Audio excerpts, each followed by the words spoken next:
Afternoon, how are we all doing? Afternoon, Diamond. Afternoon, everybody else. Sorry, bear with me 1 sec. Oh, all right. 30% off something today. Just move that out of the way a minute. How are we all doing? Sorry, just rearrange everything. Right. So, this morning, we had obviously the NASDAQ moving, which was great. Took absolutely ages to get started. And all we've managed to do is go into a range. So we had this little rally basically on the NASDAQ, which is pretty much all it did this morning. So when we opened, we just went into John Wick mode, up, down, up, down, up, down. Finally got a little rally towards the end of London. But that was it. So rubbish session today on that one. Afternoon, Fletch. Afternoon, Nazir. Afternoon, John. So we're going to be trading the NASDAQ this afternoon. This account I've so basically for those that weren't here on Friday, I said I'll get my earnings from YouTube and I will basically try to compound them. So I said I was taking the missus out for dinner on Friday with my YouTube earnings. So basically what I've got is the remainder of my YouTube earnings after going out for dinner, which turns out to be $72.48. So what we're going to do is we're going to compound this. Let's see if we can grow it. So I've decided to pop it in here and use a 33% risk per trade, roughly. We'll trade the opening range breakout with it and see how we get on. It's just a bit of fun. Afternoon, Brian, David. So yeah, thought we'll see if we can have a bit of fun with it this afternoon. I'm hoping we're going to get some movement this afternoon on the NASDAQ. It's been pretty dire. The Feudal Crest account that I've got the CAD Swiss running on, which I've had on since the news this morning. We're just sort of sitting around the lows of the day. I'm literally just over a quarter of an ADR away from TP, which gets me over the line and passes that phase. So we'll see what happens. Yeah, so we split the Big Mac. Yeah. We had a Big Mac each. No, we didn't have a Big Mac. We didn't go to McDonald's. But we'll see. So hopefully that CAD Swiss is going to hit target this afternoon. We'll see. ADRs. A few ADRs hit. We've got, we looked at these this morning. How long have we got to the open? We've got 5 minutes to the open. So there's no news basically this afternoon. So we got the IV PMIs for the CAD at 3, but that doesn't tend to do a lot. So there's not really any news to worry about. Aussie dollar Swiss ADR. Oh, sorry, I've just switched accounts. I only get this with Robo Forex, right?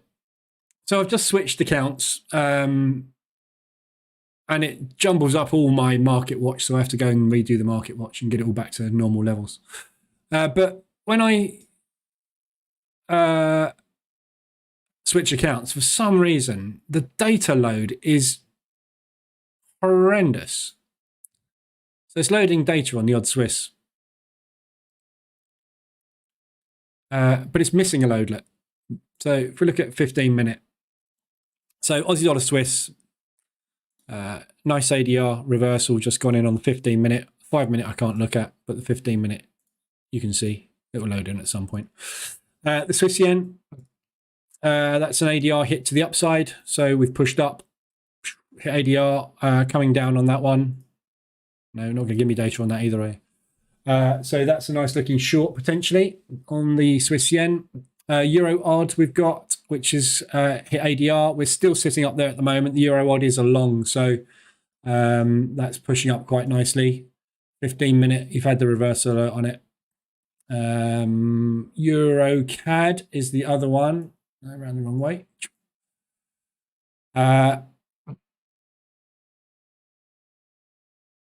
That's an ADR hit. Will I be on the pre-market? Yeah, I think I am. Yeah, pre-market. I'm doing pre-market, 5-minute and 15-minute. So just a single on the pre-market, which is targeting 1.5 R. The 5-minute I'm targeting 4 R, and the 15-minute is a runner. We'll see what happens. I'm 99% sure this might blow the account today. But anyway, we'll go for it and see. Let's see what we can do. It'd be lovely if we can double the account, wouldn't it? So yeah, EuroCAD, nice hit to the upside.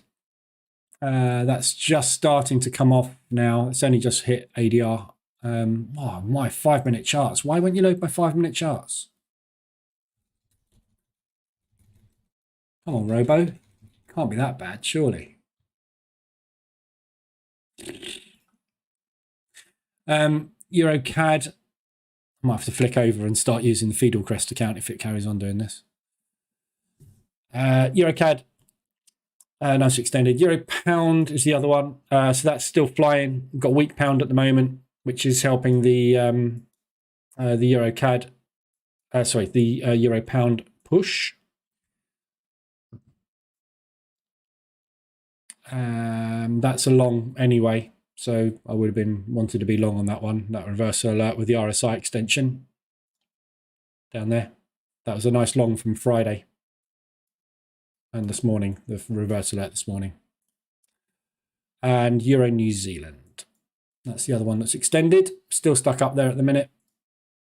We've had the reverse alert on it, but it's just we've got a very strong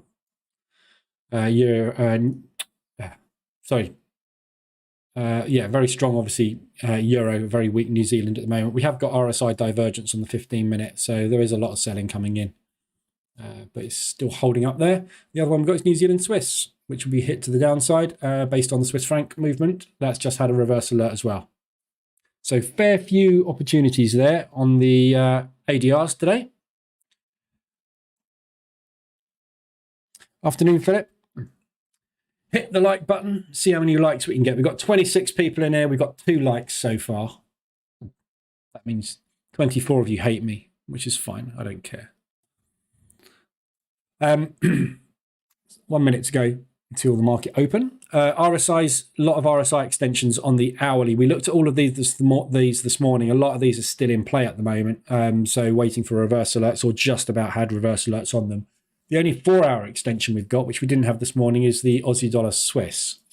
So that is obviously hit to the downside. That's starting to reverse now down here. Nice hammer.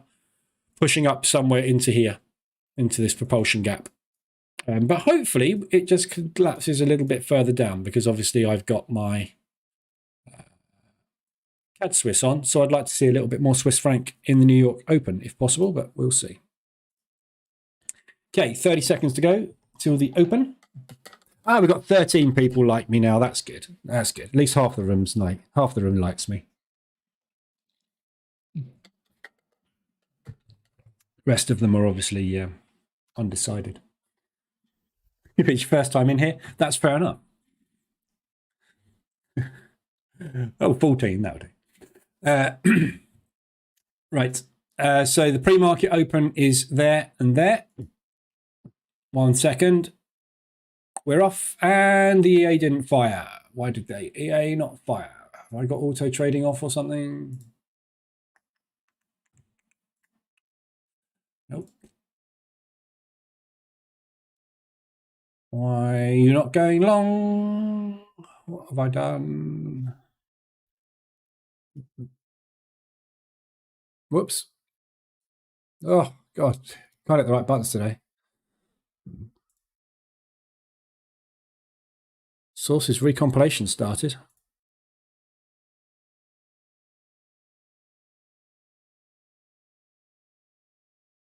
Oh, great. Right. So for some reason, the EA hasn't fired.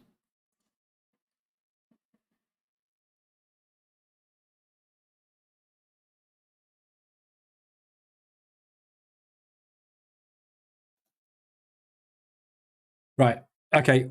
So forget me. If you've taken it, it's a 11 pip stop. We've moved 13. Why is that not fired on the pre-market?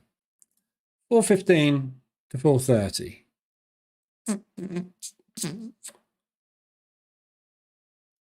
True.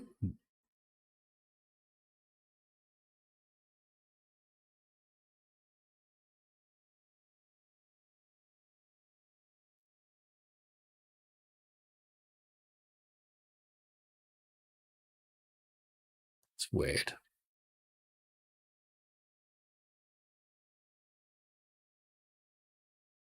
Oh, I didn't change the magic number, did I?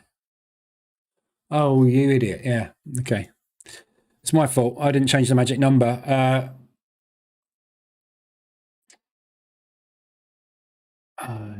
Yeah. All right. Don't worry. I'm still on lots of drugs.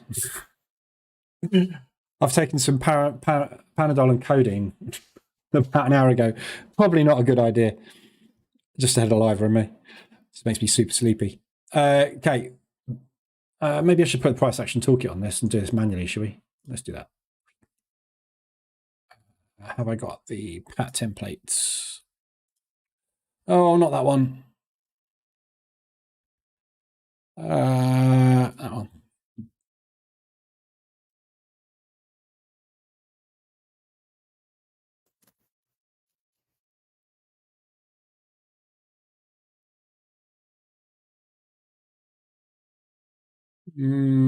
Probably use the Dow one.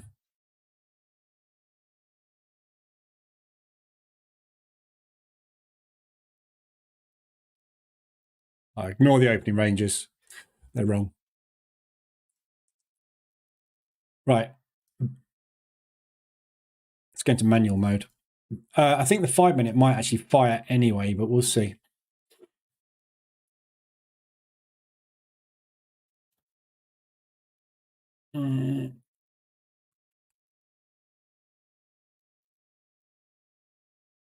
Okay, so your opening range breakout to the upside off the pre-market has hit target. There we go. So what I would have had now is easily a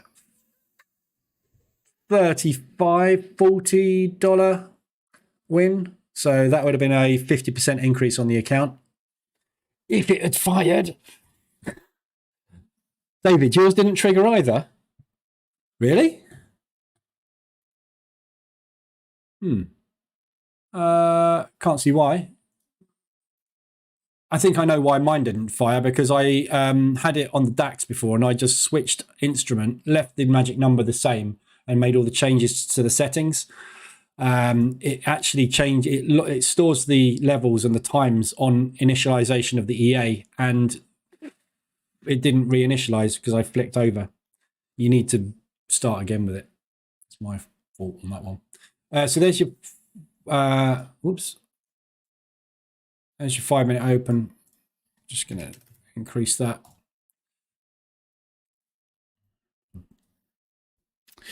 Afternoon traders, afternoon Seymour. I figured out why mine didn't trigger. Yeah.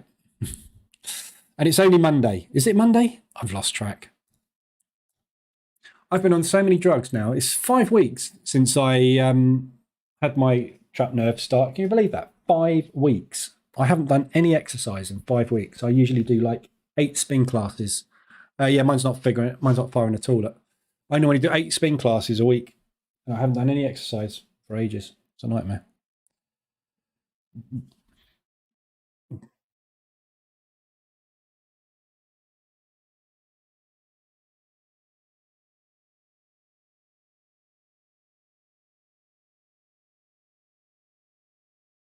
Okay, I'm going with a sell underneath this low. Whoops. God's sake. Brand new. Well, not a brand new account, just switched account. So there's your 5 minute opening range. Go with the break of the low. Haven't got any offset set on this either, have I? Where's my offset? Offset. Where are you? 15.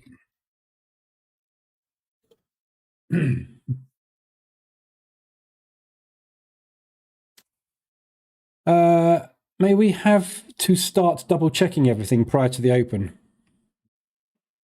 Well, I don't know. I don't have a problem with the EA because the EA runs on VPSs for me. I don't touch it.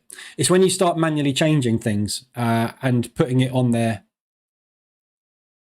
ahead of time and stuff, and mucking about. EA's break when you muck about with them, and I definitely mucked about with that before I put it on there. So it's my fault. I'm going to stick a buy stop above the last high as well to take the 5-minute opening range breakout long. As Diamonds just said, the Dow, whoops, that's the S&P. The Dow is off flying. So we've just broken the Globex highs. So we'll see if this Dow is going to stall out up there. Should we put the crickets on? Let's listen to the crickets, shall we? Let's listen to the cricket. Let's hear what the market is up to. Oh, sorry, John Wick doesn't enter the building yet. I'm just watching my CAD Swiss. Actually, yeah, no, this is a John Wick moment, really. That's a pretty big wick. That's a pretty big wick.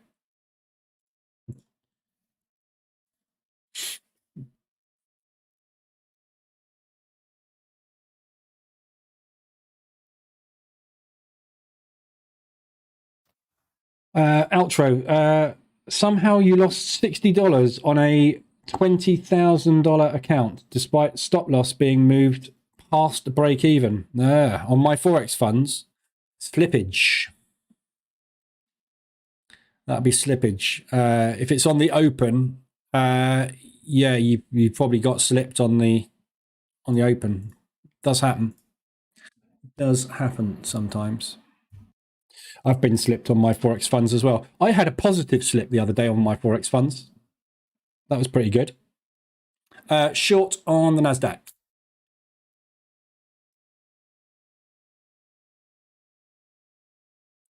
So the Dow is rejecting at the moment. Why have we got no crickets? What's going on?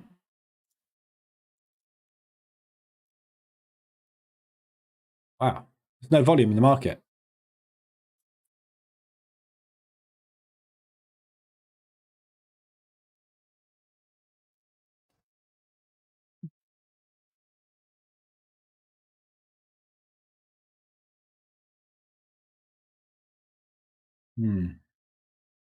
Very quiet. Also, just lost $142 short. Should have been 100. Really? Outro, have you got this running on a VPS?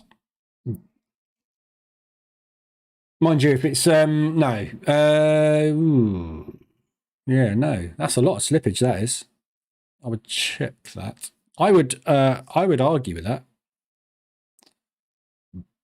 Trailers for John Wick 4 are out. Yeah, I'm not going to put those on. Might be a bit violent. Euro odd, 125 ADR.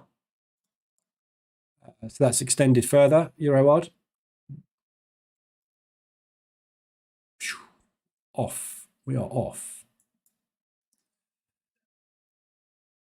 Okay, NASDAQ's holding in the middle. So 5-minute open and the 10-minute open are in. Will be in 10 seconds. We have gone nowhere. So we've just taken out the Globex high, basically. That's all we've done on the NASDAQ and the Dow as well. No real directional bias. There we go, some buyers coming in. A few buyers, not a lot though. That's the first buying we've heard. Quiet, isn't it? Low volume. Hopefully it's not going to be low volume like it was with the DAX this morning. Here comes more buyers.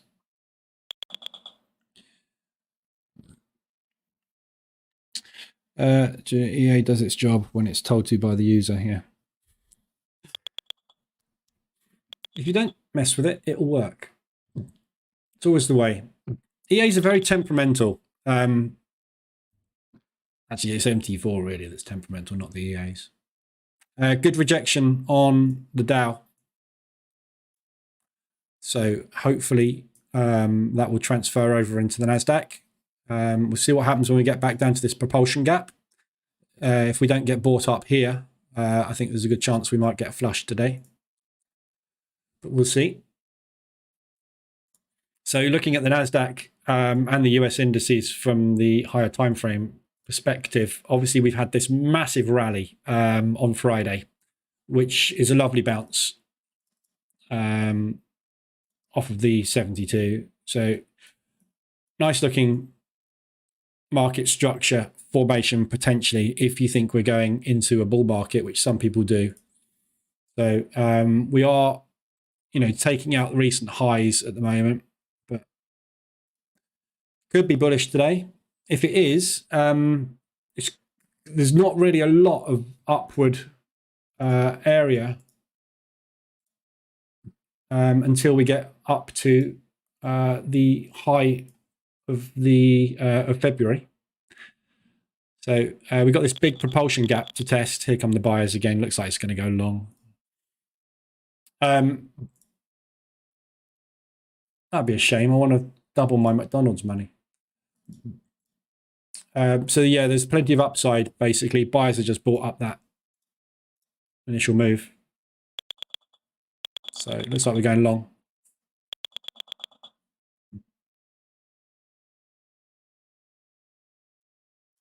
I'm just going to move my stop outside of that high, just in case they double top it. I haven't got any spread on this anyway. This is an ECN connection, so there's no spread on it. But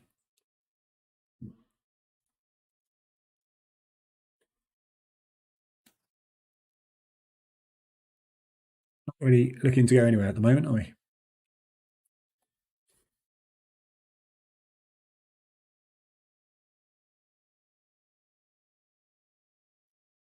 Waiting for the bears to kick in.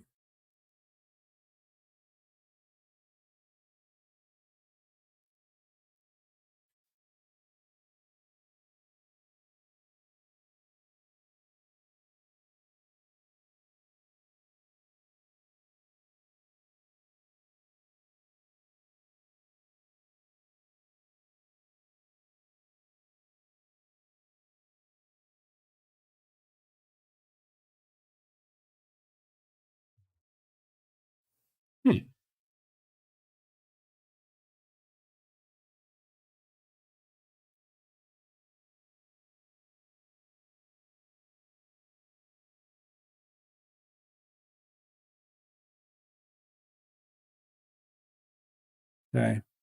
S&P's not getting anywhere either at the moment.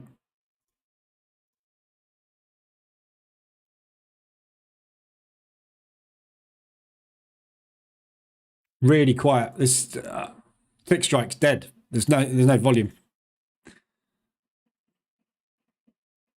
This is pretty much the same as DAX this morning, isn't it? It's like the entire world's gone to sleep. I reckon potentially we are sitting here at the moment just waiting for these rates. We got obviously the rates coming up for the CAD and the Aussie. Then we got the Bank of Japan press conference on Friday. Maybe today's the let's have a quiet one day. Just very little volume. Same as we had this morning. Does look like it wants to go long though. I was just saying that. Dow bearish. Give it another, 2 seconds. There we go. There's your 15-minute opening range in. So let's see where we go from here. Here come the buyers again.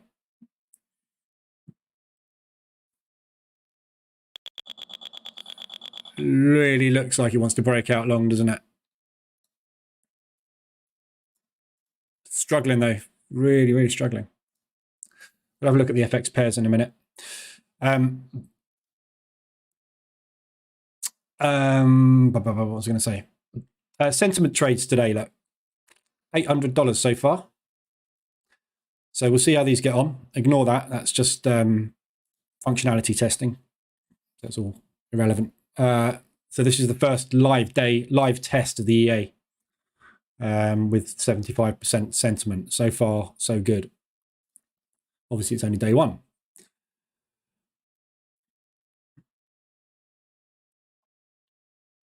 Come on. There we go. Here they come.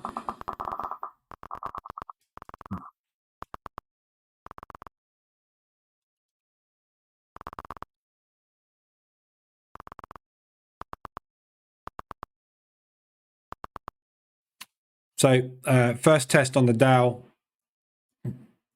we will look to break. If we get any bears on board, is that we're selling straight into propulsion there.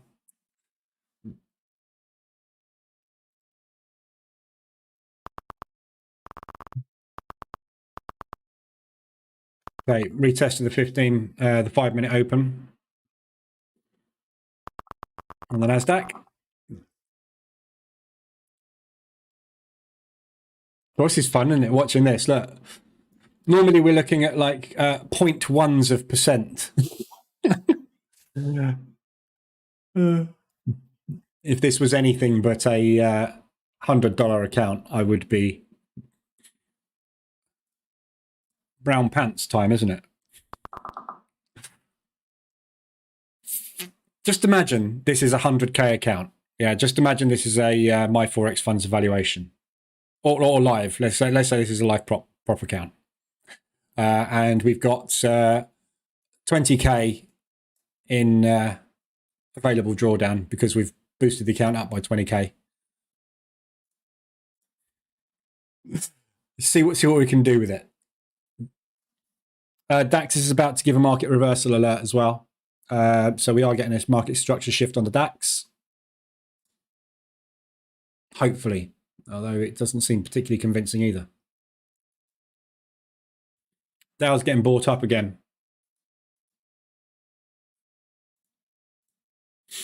Come on, NASDAQ. Let's go. Is that your spread? What, this? No, this is the profit. That's profit. Percentage profit on the account.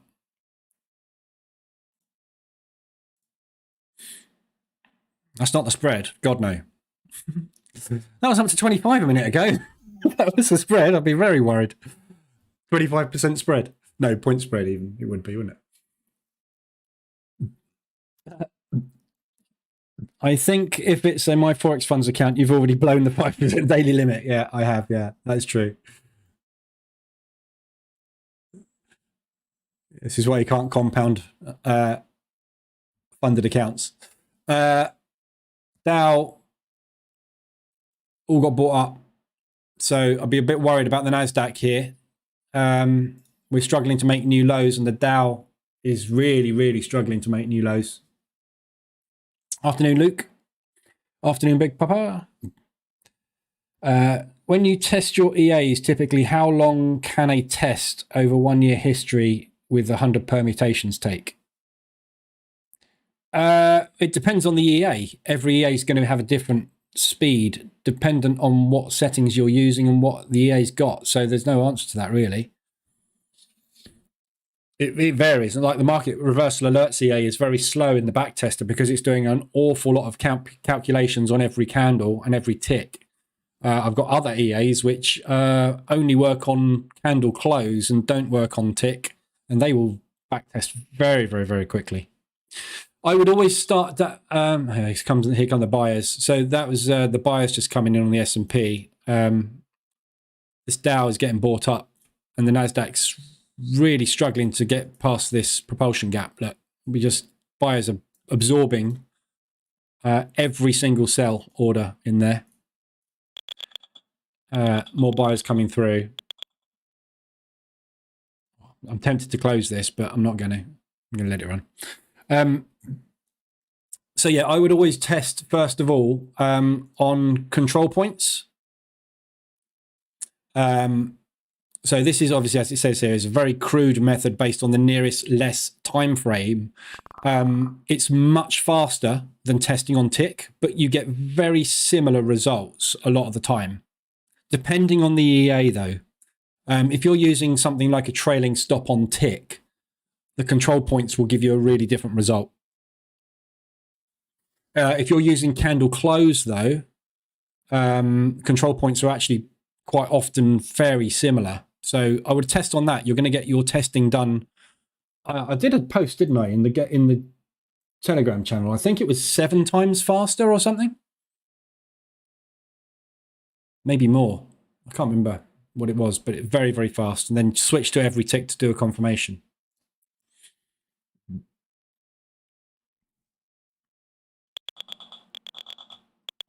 What's the lowest spread prop firm? Well, My Forex Funds. I don't know. They're all pretty low spread. I don't have any spread on My Forex Funds, really. Like maybe 1 pip, maybe. Anybody that doesn't use 8-cap, basically. My strategy needs load spreads to work, and today's been horrific. Is that a funded account or is that an evaluation account? You shouldn't. There's not actually any difference. I don't find there's any difference. I'll tell you what, I've got a spread. I've got my Forex funds open here.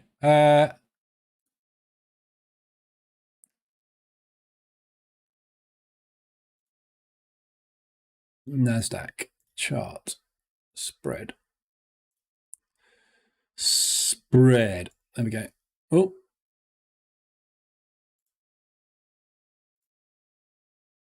My spread on the NASDAQ at the moment is 1 point. I have no spread. Well, I have 1 point, but it's fixed 1 point. It just doesn't change, the spread on the NASDAQ. That's on my Forex funds.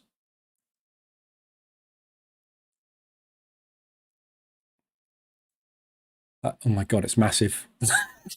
You can't see. But yeah, 1 point. Okay. That's nice. That's my Forex funds.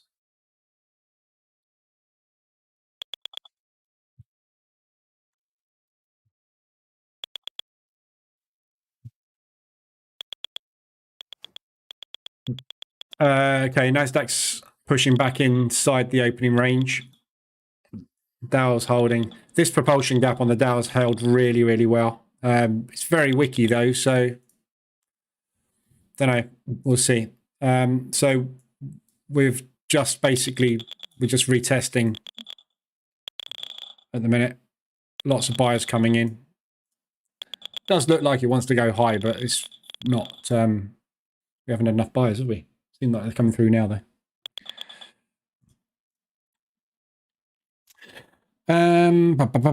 Brian, my Magic 8 Ball is out today. Yeah. Always a guess. Canadian PMI in 10 minutes. Yeah, that won't do much. Afternoon, Stevie. I doubt you'll get much out of the PMIs.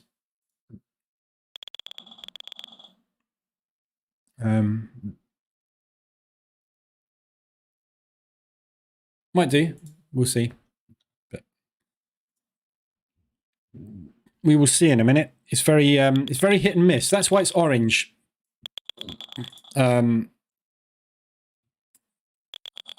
We don't find it moves a massive amount on that one, but it all depends, doesn't it, on the deviation? Yeah, I mean, if you're going to get a huge miss or hit, then it will, regardless. But it's got to be a pretty big hit or miss, I think, really, to get any movement off of that one. Got 20 seconds left on this candle. At the moment, obviously, we are looking pretty bullish. Lots of buyers, nothing but buyers. I'm not hearing any sellers coming into the market really at all today. So, but the buyers aren't really making a lot of progress, are they? So, either way, we haven't gone anywhere yet. So there's your closing cash balance, and we're basically exactly the same spot. So no progress, no direction at all at the moment. Must be slippage that's done you over. Your spread 6 on my Forex funds? No, can't be.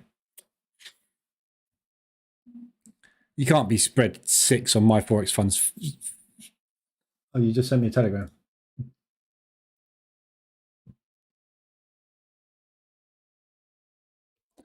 Yeah, but that 6 is a 0.6, isn't it?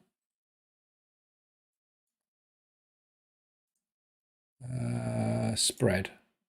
Yeah, 6 is right. So that's less than a pip. That's 6 is 10 is 1 pip. So 6 is 0.6 of a pip.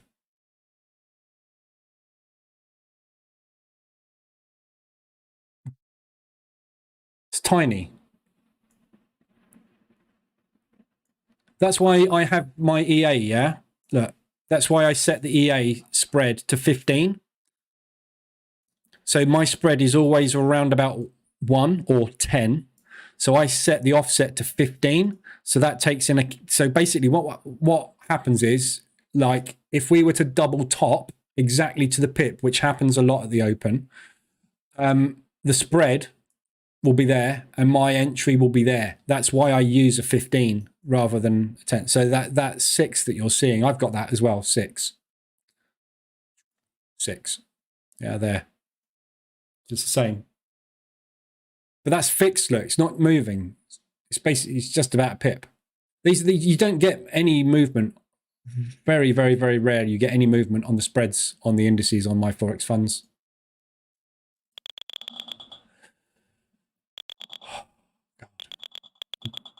Here all these buyers, look, coming in. They're just getting trodden on. Look at their wicks. John Wick. Proper John Wick today, isn't it? He should really be just sitting there, standing there. The size of the wicks on the Dow specifically. Massive. Click on the sellers.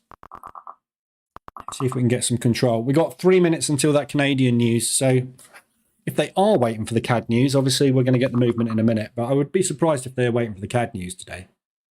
Never know. Might be. We'll see. We haven't gone anywhere yet. But you will be short. If you're on any opening range breakout, you'll be short. Because the first 5-minute candle hasn't been breached yet. If you trade the NASDAQ, obviously, that is. If you're trading the Dow, you've gone long. Divergence.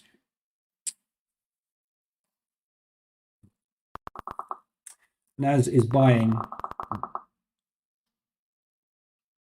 Yeah, just over half a pip, as Brian said. So 6 is half the pip, basically.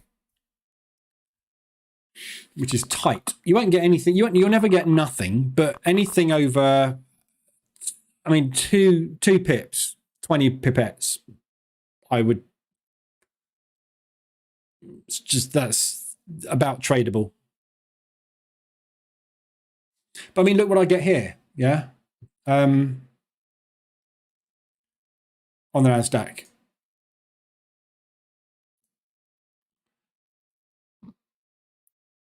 Oh, floating. That doesn't help me much, does it? I've got the spread open. Yeah, so the NAS, which is there, spread is the last column. Where's the spread then? There you go. So look at my spread on the NASDAQ, yeah? 0. I don't have any spread. But this is a live, this is a live ECN account with Robo Forex. You won't get any better execution than ECN. And I have no spread.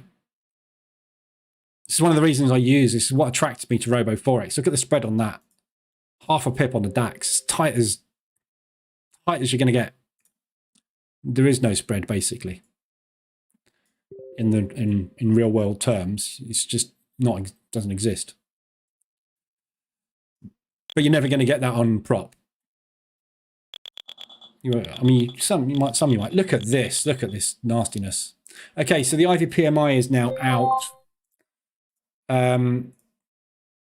So we'll see if we get any movement off of this. You can see, obviously, we're just jittering about at the minute. That is negative. Canadian dollar, which is bullish. Bullish indices. US factory orders are down. That is expected, though. No movement at all, is there? Nothing. What a load of rubbish today. Doesn't look like I'm going to be able to take the missus out for a Big Mac later.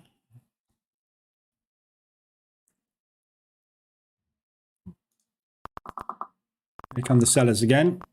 We need this Dow to break down properly, and then we'll get some movement on the NAS. But at the moment, it's not going anywhere.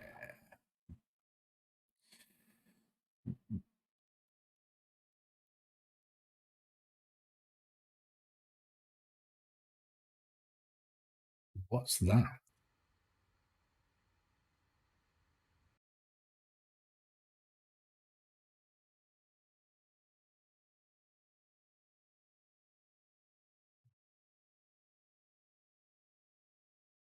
Sorry, someone's just put something in Telegram.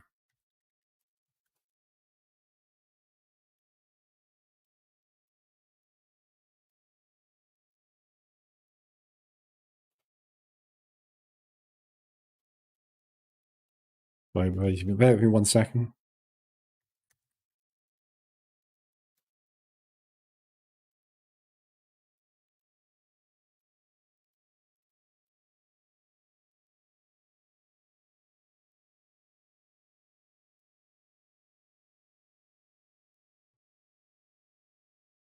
I'll type.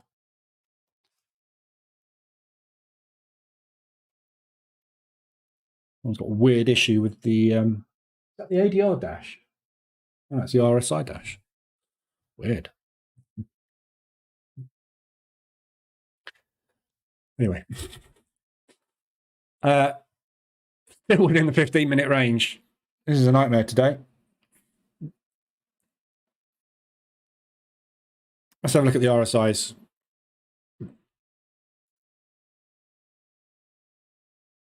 Oh, wrong one. So RSIs.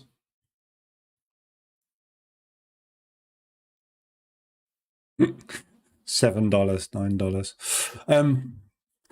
You just see little figures like that. Aussie dollar Swiss. So these are all the wick on that. Look, Jesus, horrible today. I still think this wants to go long today. I really do. It's just we are trying really, really hard to push down. The wicks to the downside are much, much bigger and stronger than the wicks to the upside. So it's basically just signs of absorption. Yeah, there's a lot more sellers in this market at the moment that are trying to push down. But as we've heard, there's way more buyers coming in, but they are all getting absorbed as well. But I think it looks to me like the sellers are going to give up in a minute. We're just going to get a pop, and we'll be off.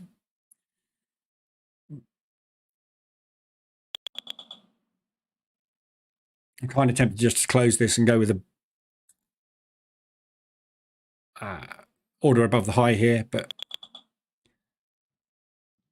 40 seconds left. Just want to see how this Dow closes. This candle closes bullish. I reckon we're going to go. 5-minute divergence on Euro Swissy. Have a look at that in a sec. Got 30 seconds left on this candle and just see where we get to. If John Wick enters the building on the Dow again, though,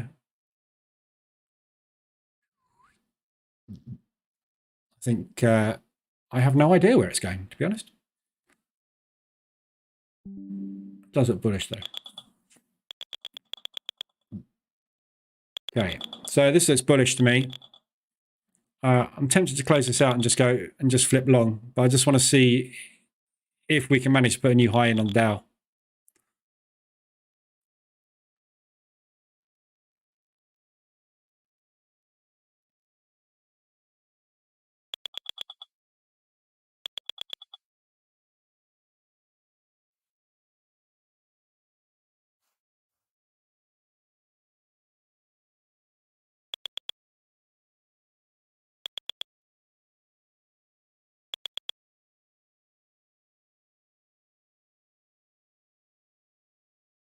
Oh, come on. No.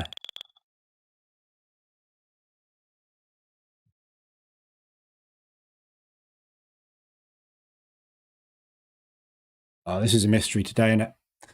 I'm just going to hold that short. I can't, it's just not getting anywhere. So basically, I'm just going to let this run. So I'm short the minute. If we are going to find enough buyers to get a new high on the Dow, I think that will start to entice a few more buyers into the market, and the sellers will just give up, and we'll get a run on the high. In which case, then I will stop out on the short and just flip long. But it just doesn't seem like it can get anywhere at the minute, does it? just stuck. And what's going on? Same as this morning. Not just a nasty session. There we go. So we've got new highs on the Dow.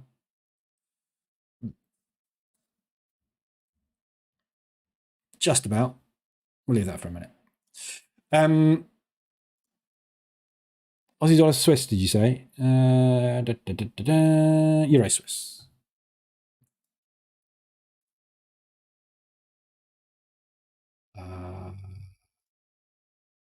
Can't see any divergence there.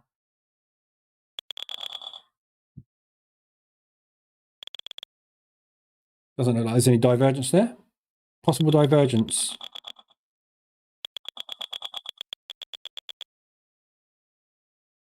Can't see divergence there.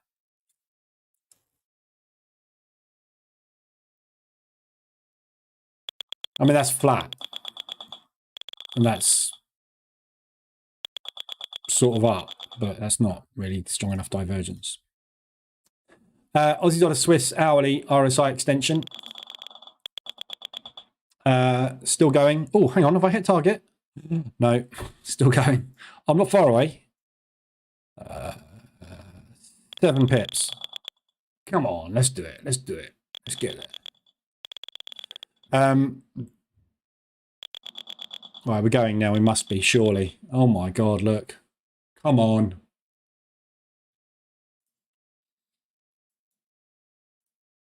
New highs on the Dow.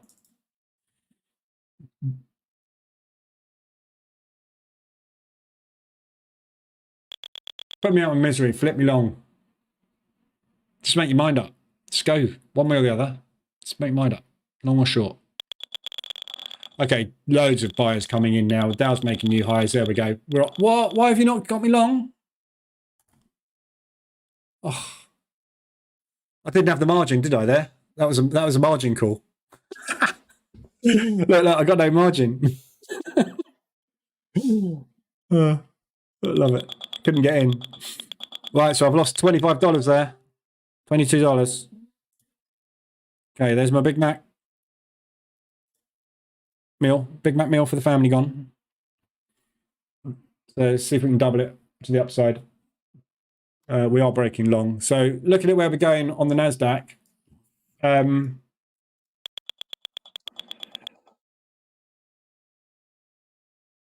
Obviously, we got this propulsion gap, which is the initial target. That is also pretty much ADR today. So if we are going to continue in the bear market, I wouldn't expect to see too much progress into that propulsion gap. We're also just taking out the highs. So we're running into this resistance, look, here. So there is potential for this, basically, that resistance there. Push, push, push. So very strong support resistance area there. If we can break that and hold above, we should just pop straight back down and up into that. So there's plenty of room to the upside. We've got a gap fill to do here as well on the NASDAQ, on the Dow. Sorry, NASDAQ, yeah. 17 pips. So there's a fairly decent gap fill opportunity in there as well, which is there, which is 124.32. CAD Swiss has just exceeded ADR. No, it hasn't. I suppose it depends which broker you're talking about. CAD Swiss has exceeded ADR on Robo Forex. On Fidelcrest, though, we're not quite there. We will be. 1.37. Come on, guys, maths. 1.4. Come on. 0.1. Let's get it over the line. Let's go. Let's go. There we go. 1.44. Is that quite enough? That's not enough, is it? Hang on, let me just move one of these TPs down a bit. Sorry.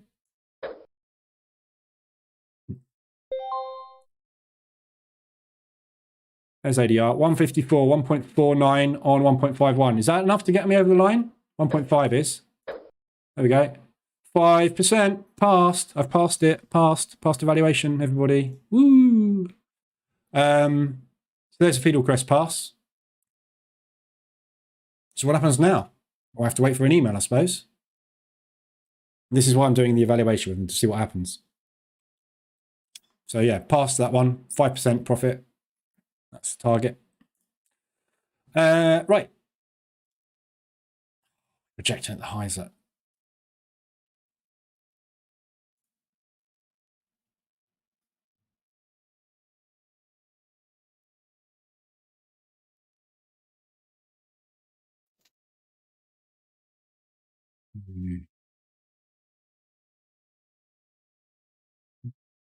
We'll see if we can hold that. I mean, I don't mind having a muck about here and then a pop, but everything's slowed down. Dow's made a pretty good, decent move out the highs. So if we're going to get a trend on this, that should be it. It's just very, very wicky at the open there. Just didn't get any movement. So hopefully we'll go now. Right. Brian, not formed yet. Seeing it will run those highs. Seeing if it will run those highs. Yeah. Testing my patience. It always tests the patience. That's the trouble with scalping. Scalping is just a horrible, horrible, horrible time frame. Can you check pound New Zealand? So pound New Zealand, all pound pairs are shorts. Pound New Zealand is the biggest short of the lot out there at the moment. COT is short. Fundamentals are short. Retail have gone long on it, which means it's a short. So I would be looking for shorts on that. We've got an RSI extension to the upside on the hourly. The 4 hours not there, but the hourly is. So the only thing, we looked at this one this morning, the only downside of this one is this massive propulsion gap. I'm not sure if we're going to be able to get back up there. If you look at the news this week, we've got GDP for the pound on Friday, but apart from that, there's nothing really pound-wise that's going to affect us. We have, however, got the Aussie dollar rates, interest rates tomorrow morning, and obviously the New Zealand dollar will move off the back of that as well. So depending on what happens with the Aussie rates, if they are going to put it up, which they should do, then we should see some strength coming through on the New Zealand dollar and the Aussie dollar, which is obviously going to drive this down from here. So I'm not sure if we're going to be able to get back up into that one. It's a tricky one. I don't know. Honest answer. We have just made a new low. So the market structure obviously has shifted. So we've been obviously very bullish. And now we're potentially looking bearish. It's whether or not we can do that propulsion gap. And if we do get up to it, I'm pretty sure we're going to get stomped. So it's a short, but if you get in now, you're looking at 150 pips to the upside. It's 187 ADR. So that's one ADR. It's bang in the middle of that. So if you were to take an entry now and assume that we're not going to make it, wait an ADR, get your second entry. And then as soon as we come down on that massive strong move, because that will be re-embedded, just get out there. I think I'm short on that.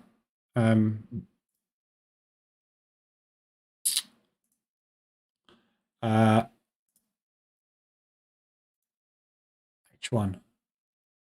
Yeah, I'm long. I know I'm long. Oh, I'm short. I'm hedged. Huh? Wow, blimey. I'm hedged. How did I get hedged on that? Oh. That's how I got hedged.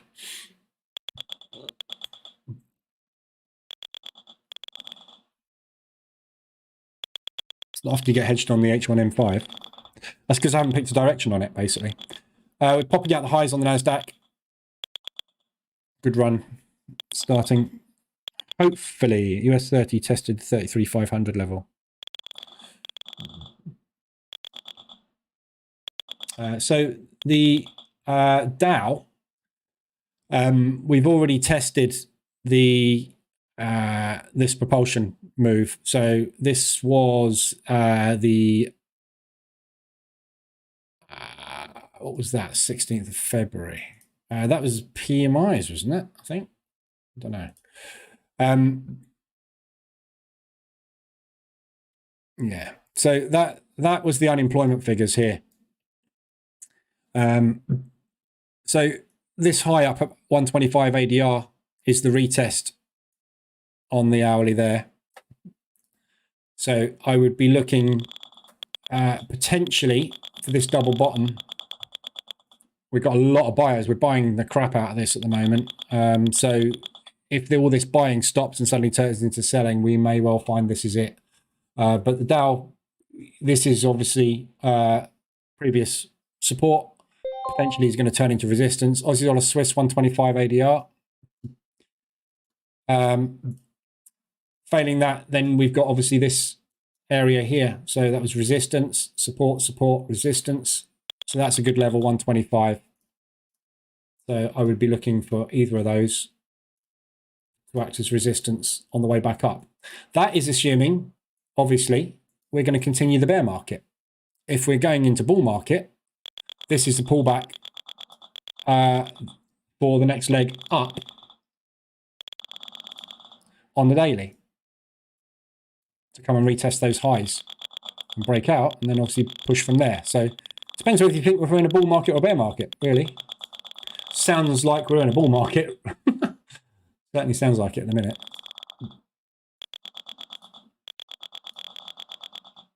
Look at that, 20% gain on the account. Whoa, let's go. This is what compounding is all about. This is how you make money. Love it. I'm turning into what I hate. Turning into a scalper. So RSI's coming back to serious trading. Aussie dollar Swiss, CAD Swiss. These are all the ones we looked at this morning. CAD Swiss is falling out of bed, proper falling out of bed. Obviously, everything Swiss franc related is potentially strong at the moment. So just be careful with all of these these Swissies that are getting extended. They may well just keep pushing. Euro WOD and Euro CAD very extended to the upside on the hourlies. So nice propulsion gaps down there. So wait for a profit take on these two. Obviously, the euro we are expecting to remain long. So you are counter trend if you're mean reverting these two. CAD, nice area at the top here, 125 ADR where we are. So if that pushes back out of there, lovely propulsion gap trade back down into there. That'd be a nice sort of ADR drop. That gets out of that high. You're looking at 73 pips to the downside. It's 87 ADR. So that looks good. Wait for M5 reversal alert, which is pretty tight as well. Euro CAD looks really good. Euro pound, looked at this one again this morning. We just had a reversal alert on M5 on that. This is a long, so again, this is counter trend. But you know, there's nothing wrong with taking counter trend.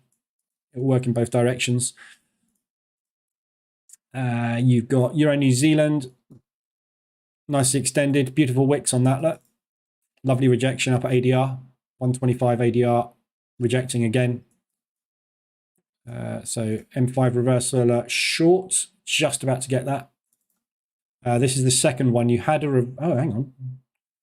Where did you get a reverse alert? Oh, that was that one, wasn't it? Right, yeah. So that was your reversal alert in London. Because you didn't get one there. We pushed up, made new high. Actually, you got one there, sorry. Yes, you got a reversal alert there. And then you got a second one there. This is what we looked at, wasn't it? Got one there. The second one there was pretty much at the same level. So that's your next one. It's too close to take another position if you got into it short. But yeah, nicely extended. Here comes some bears. New Zealand dollar Swiss. Extended to the downside again. Swiss franc, be careful. Trying to long that one. Got a lovely support coming up on this.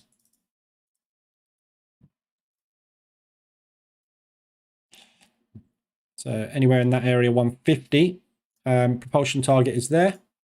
So you can either take the ADR reversal, assume they're going to do that and then that, or they're going to come down and do that. One or the other. If this carries on the way it's going, you're going to have another propulsion gap as well. Lots of bears coming in. Oh, it's really hard not to take 25% profit, isn't it? I'm not going to, though. I'm going for the 50%. God, is that only $30? It's not good, is it?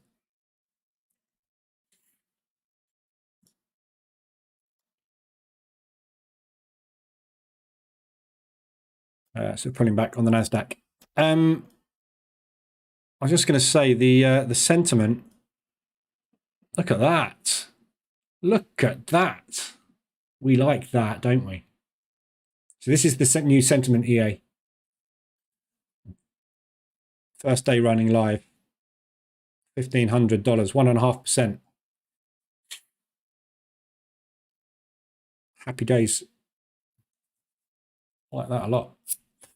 So this is going to close out on day on candle close today. So it's basically set either, I think did I set a take profit? Yeah. So it's either going to close out at 1%, a grand. So it'll either bank a grand if it gets there. If it doesn't get there, if at the end of the day it's in profit, it just closes out whatever profit it's got. So we'll see how that gets on. Looking pretty good though so far. Still no H4 mean reversions at all. Flat. Hourlies is quite a few. Banked 0.5% today. So Dow is pulling back into potential support. We've got this propulsion gap as well on the Dow, which was the breakout. So we should see the buyers start to buy this back up again here. So good entry, pullback entry to get into now on the Dow, if you want to get in the Dow. That was a satisfying pop on the NAS. Yeah, very nice. Hope it can continue. I'm not quite sure actually where I want to get out on this. I've set a 2-to-1, which is pretty much ADR, so that probably is where I will get out. Unfortunately, I'm not going to be able to double the account today. Ooh, an email. Is that from Fidelcrest? Let's have a look. Well, I'm not going to show you, but let's see who it is. Is it? I don't know how automated Fidelcrest are. No, it's not. That's disappointing.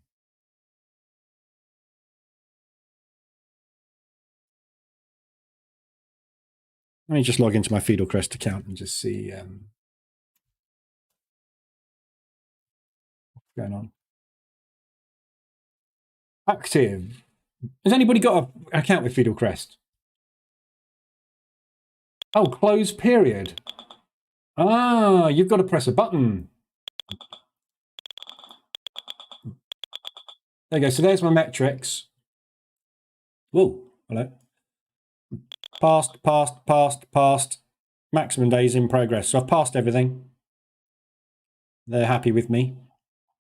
So I've got a button, which I can't show you because my passwords are on the screen where the button is. But I've got a button that says close period. So I'm going to press that.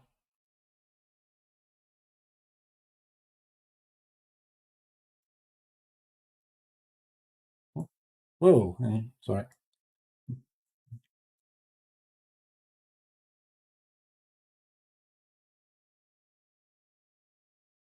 See what that does. Period closed. In review. Okay, so I've just basically pressed a close period button. Now it puts it in review. So they're now going to review that and move me on to phase 2, I guess. There we go.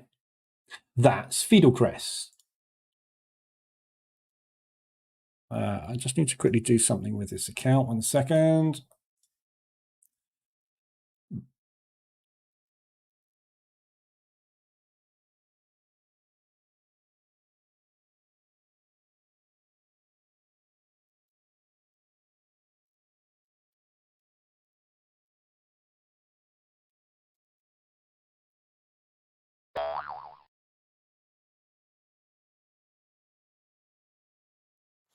Okay. Right.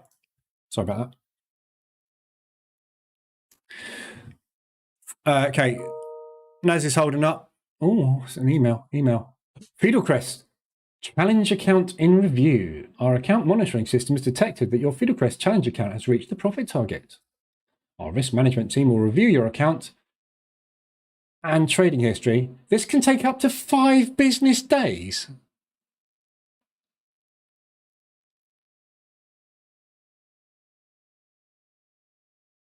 What? Jesus. Okay. Sorry about that, Fiddle Crest, but you have just gone right down in my estimations. 5 days? I'm not waiting 5 days for a stage 2. Okay. We'll see what happens. I'll update you on that, obviously, in the live rooms as we go. But normally, I'm just so used to EA and my Forex funds where I pass evaluation and then literally within 5 minutes, I've got the logins for the live account and everything. It's just 5 days. I'll be dead in 5 days. Won't be, hopefully. God, I hope not. But yeah, that's too long.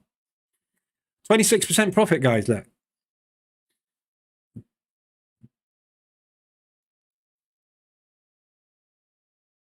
Not bad, eh? That's a load of poo. Yes, there's a load of poo. However, obviously, the difference between, I have to say, obviously, Fiddlecrest and the others is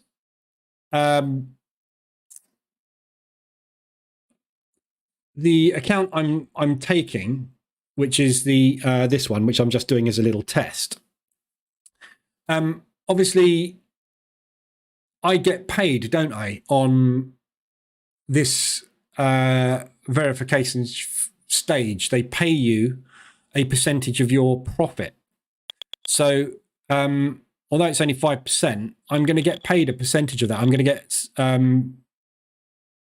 40% of that. So I guess they want to double check that this. So really, in effect, this is your funded account step 1, isn't it? That's probably why it's different with them. Because normally we're used to evaluation stage 1, evaluation stage 2, funded.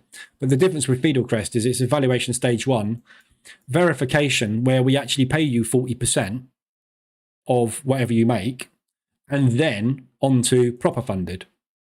So maybe that's why they have to go for it manually verify. But I mean, you don't need to verify. I've passed. It's like, you know, what do you want me to do? I've hit your target. Shut up, give me my money. That's what I want. My Forex funds is instants.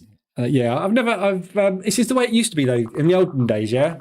In the olden days of prop funding, it wasn't instant. My Forex funds were one of the first that came along and went fully auto. So, you know, you literally, with my E8 and my Forex funds valuations, I'm funded within an hour. I've got the logins within 10, 15 minutes normally, and the account's live within an hour with my funded. So, because I'm all verified, aren't I? You know, they've gone through the verification. I've signed the contract. Doesn't matter how many times I pass, the contract is the same. It's signed. It's done. So I just get the account login straight away. That's what I'm used to. But that's different, isn't it? Because this is my first one with Fiddlecrest, so they don't know who I am or anything. So I guess they're just checking me out. We'll find out. Prepare for positive or negative feedback. Which broker do I use? RoboForex. But I've also used Axie, Pepperstone, Darwin X, many others. They're all much of a muchness. There's very little between them. Just make sure you're using a big firm. Watch them come back and say you broke some kind of rule. I haven't broken any rules. There is no rules with Fiddlecrest. Really. You're not allowed to use an E8. E8. I've got E8 on the head. You're not allowed to use an EA, which is why I've been manually trading. There is nothing else.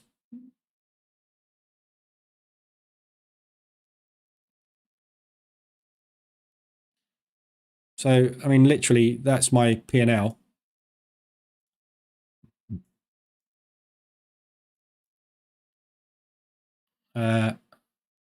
So, yeah, didn't really... I'm not sure what there is to verify.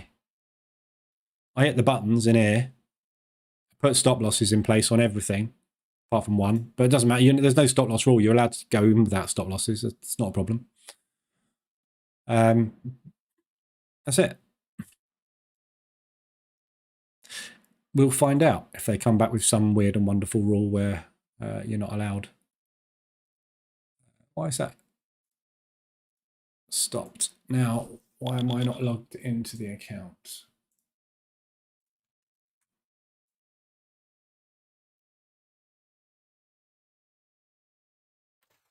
Can't log back into the account. It's obviously... oh, yes, you can. There you go. I'm in. Just want to make sure I don't trade, obviously, because otherwise I'll get massively told off. Okay, so there's your pullback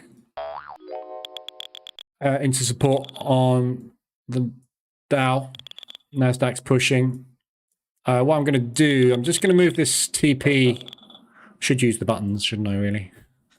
Use my products. So I'm just going to move the TP up and see if I can run this up to ADR.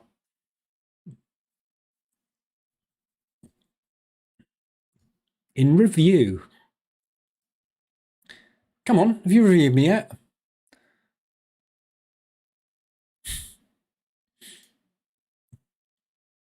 .06% on a 5% target.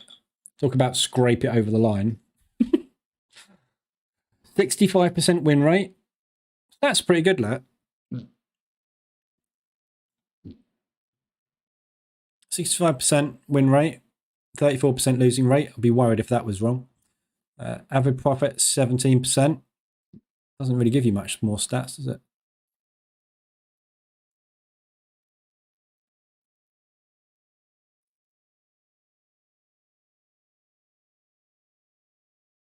Meh.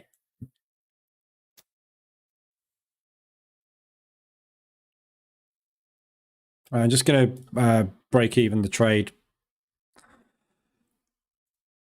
Just in case. Hopefully that propulsion is going to hold up as the Dow has. But we are starting to find a few sellers coming in now. So no point in taking another loss on it. If anybody got any pairs they want to look at, let me know, because there's not much more analysis to do today. I've done it all. Watch them come back and say you broke some. Yes. Afternoon, Algo Cats.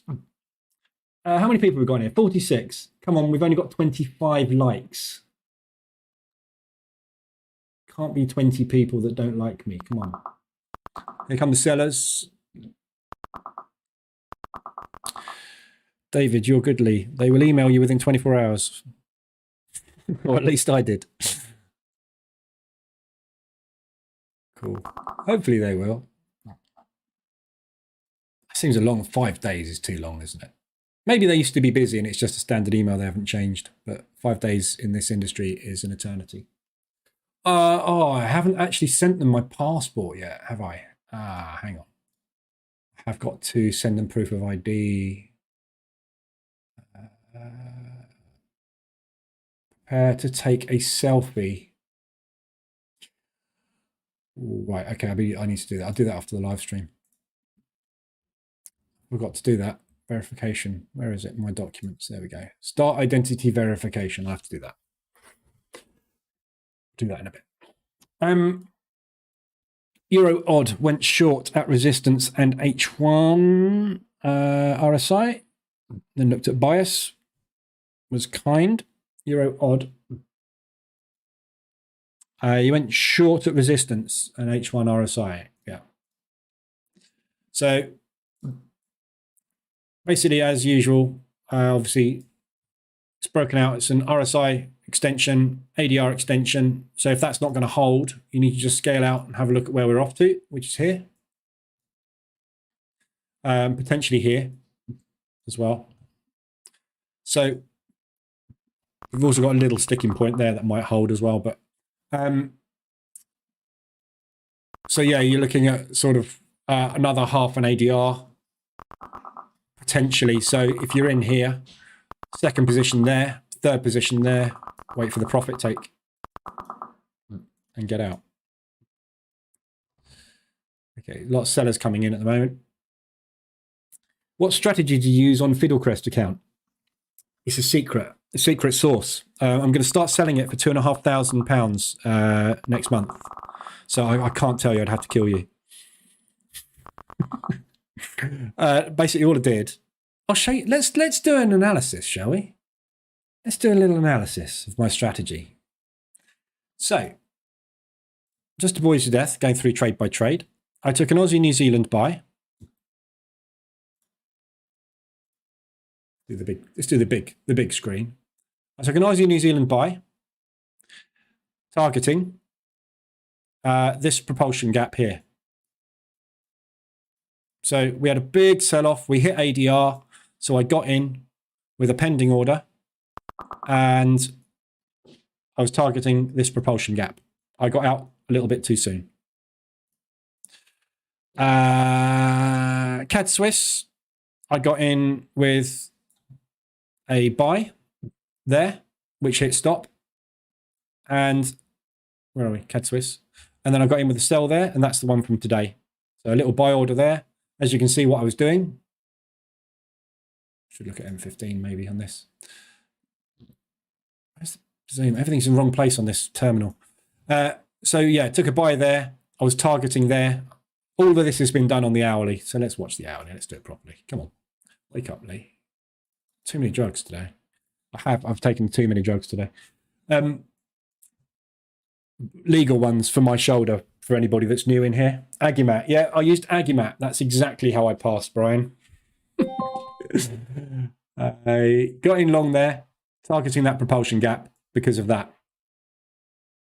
Yeah, so we had a big rejection. Again, big, strong push down. That was an ADR or RSI extension to the downside on the hourly. Push back up, rejected, put a pending order in, targeted that, stopped out.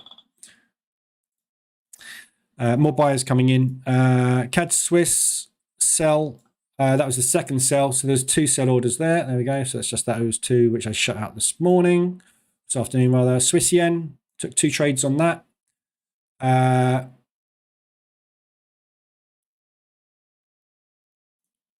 They cancelled each other out. 2 buys. Where's that then? One there, which was a stop out. Where's the other one? Where's that buy then? Ah, there. So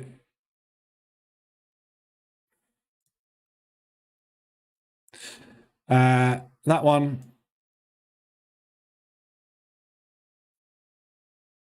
Market structure shift, targeting that propulsion. Yeah, so we basically started pushing up towards it, pulled back, started pushing again, double topped. So I got in on the pullback just to go long. Again, this is not, as you know, when I hit that button, there's a 50-50 chance it's either going to go to that propulsion gap or to that propulsion gap. Yeah. So I was banking on them trying to get to that one first rather than that one. That one was already tested. That was it. DAX, those were just muckabout sells. Buys on the DAX. So this was scalping.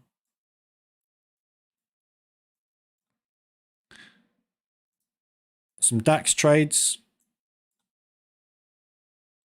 in there. So this would have been done on probably, oh no, these were hourlies as well. I think probably. I might have taken the entries on lower time frame, but have a look on M5 and see what it looks like and see if I can work out why I got in.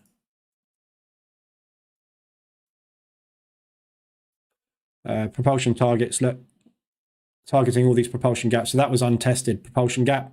Big strong push down. Oh, this was an ADR, wasn't it? Yeah, this was, I think this was an ADR hit. Let's measure it. 221 is ADR. There you go, 236. So this was an ADR hit to the downside, pushed up, pulled back. I was trying to basically get in long. So as we pushed up there, I had a stop in this propulsion gap, 50% of that propulsion gap. It came down, took me out, took a second entry there, which again, I got taken out on, got back in this propulsion gap, added, pushed up into the propulsion gap. Second target was there. If I'd have held the position, which I didn't, it would have hit target. So you can see I just scalped. I'm scalping basically up into that propulsion gap. So my target, when I'm getting into trades, I'm not thinking about where I'm putting my stop loss or anything. I'm thinking about where's this going? Where's the market going next? I'm not interested in anything but is there somewhere this thing needs to come and test? Have we got a gap that we need to come and sort out? Yes. So that's what I'm targeting. Yeah. So that was the DAX scalps. Euro odd short. That would have been on an hourly.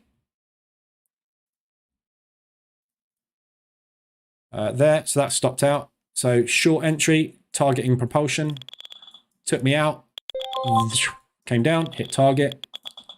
This is why we don't use stops, people. Yeah.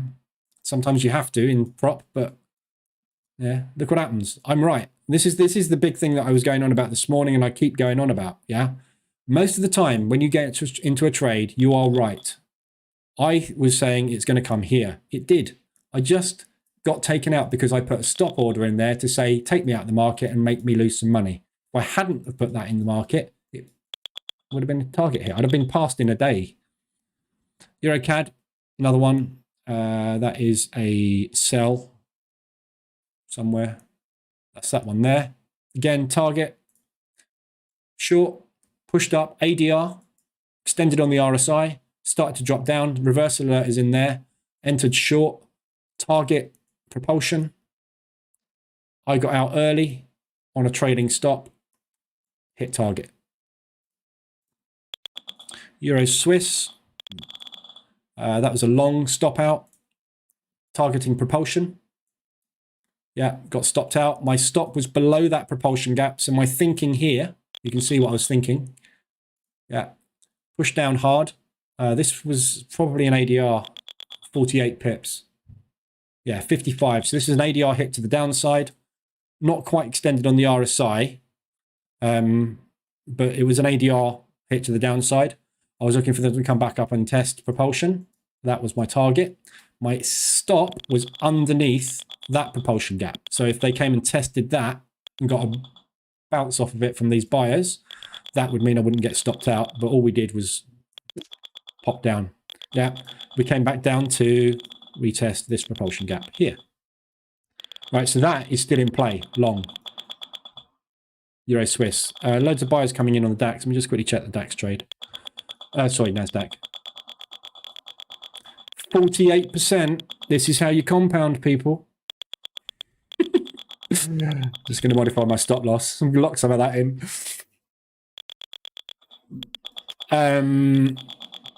Yeah, that was Euro Swiss. Euro Pound sell. ADR hit to the upside. ADR on this is 50.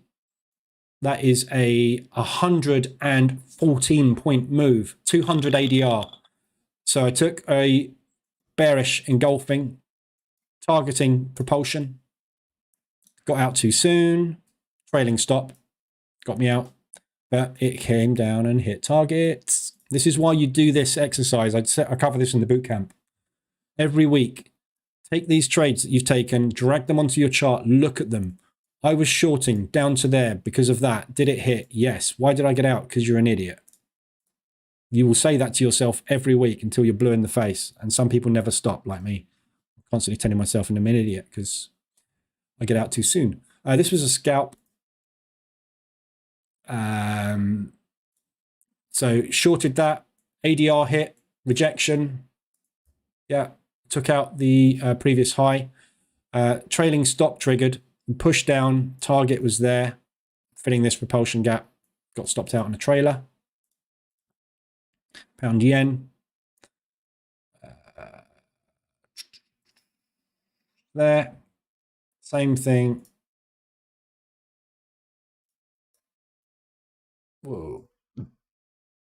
ADR hit 140 pips. Yeah, 165. So we hit ADR to the downside. Started to push up, bullish candle, didn't quite break. Another bearish candle, bullish, higher high, higher low, or double bottom in that case. Rejection, got in, target, that propulsion gap there that wasn't filled. Got taken out with a trailing stop. That one hasn't hit target yet. We've also got that propulsion gap to target as well. So that is still that long. But this is the one, remember I said, pound yen and pound New Zealand. I'm not sure if we're going to get back up there. We probably will with this one because it's the yen. But some of these, I think we might struggle. But we 4 days solid sideways on that, aren't we? Pound New Zealand. There was my buy.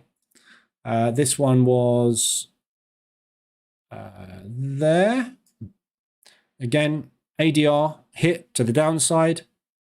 Yeah, started moving bullish. Entered. Target. Propulsion.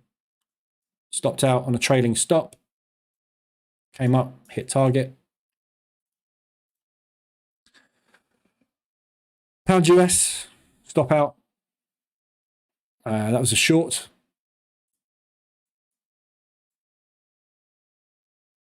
Was looking for that, didn't get it. Was looking to target the lows, stopped out. That was a little scalp. And New Zealand Swiss, a couple of trades on that one. Both buys, both sells, both winners.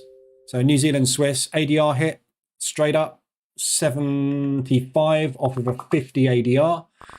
Reversal started. Bears are starting to come in now. So got in on that one on the ADR. Stop was up there somewhere. Target, propulsion. Got out the following day. Got in again the next day. Got out again. Target, propulsion. What did it do? Hit it. Why did I get out? Don't know. Just an idiot. New Zealand yen. Have to call it like it is. New Zealand yen was a propulsion target. So we basically pushed up off of an ADR, accumulated, started to drop. We broke that low. So I took a breakout of the previous day's low. Looking to target propulsion. Trailing stop. Took me out. Came down. Hit target. New Zealand US. I'll keep going. They're all pretty much, you can see what I'm doing. Literally, I'm literally doing nothing but looking at the hourly charts, waiting for either an RSI extension or an ADR hit. And I'm getting in and I'm saying we're going back to propulsion at some point and hoping we don't get our stop hit. It's pretty straightforward stuff. I'm obviously not taking reversal alerts, but all of these trades that I'm taking, what you should be doing is dropping down to M5 and waiting for the reversal alert. Yeah. I'm just not taking the reverse alerts because I don't need to, because I can see them without taking them. But oh, this is tricky. I might stick a trailer. Oh no, I won't trail it. Euro Wad's pushing really hard. Agimat. Stop. We mustn't slag off Dennis. He's really nice. 26 likes. Come on, boys. Hit the like button. Small prop challenge, force scalping to pass. It was that. It's just, to be honest, this is when you're trading these tiny little accounts, this 10k account.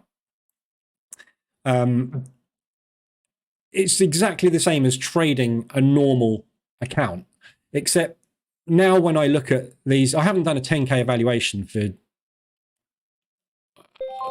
probably years.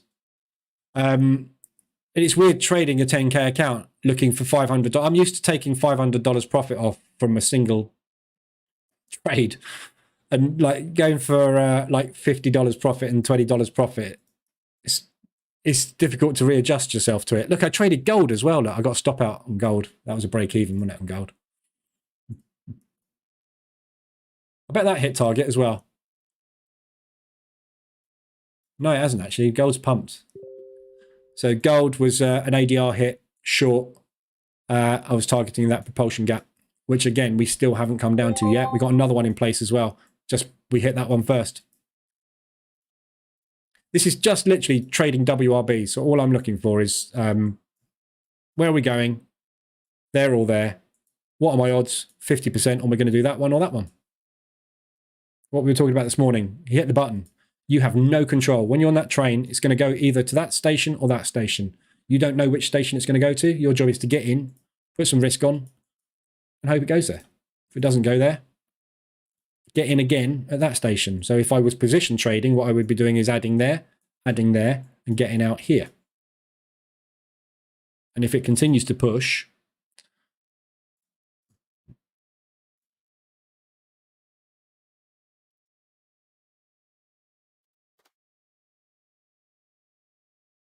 yeah.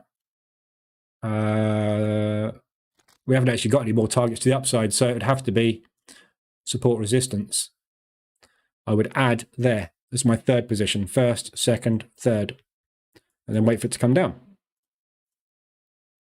By then, it would be extended on the hourly. So we're just waiting for that big profit take move to start, which it hasn't yet. So there you go. That was that evaluation. We've got this propulsion target to the downside here, so we might get stopped out on this. I'm tempted to, I mean, I shouldn't really, should I? I'm trying to compound this account, so let's let it run. I'm useless at doing this, by the way, so if I do this, it will actually be a miracle, because I'm absolutely rubbish at holding trades. It's very hard to get out with 44% profit on the table. Price will reach my TP 80% of the time after I decided to close manually, so I concluded to not close early and let it hit TP. Exactly, big papa. Euro yen ADR. Exactly what you should be doing. That's a nice propulsion gap as well, Euro yen. We have already tested that though, so the sellers may be out already, as I was on that one.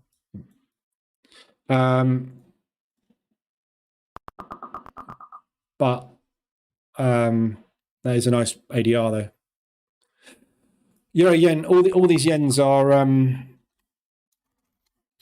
are long biases based on a lot of the interest rates. But if you look at the COT we've had updated, that hasn't changed really for the yen pairs, apart from the pound yen, that has changed. But retail are all short at the moment, funnily enough. So what should we be doing? Longing them.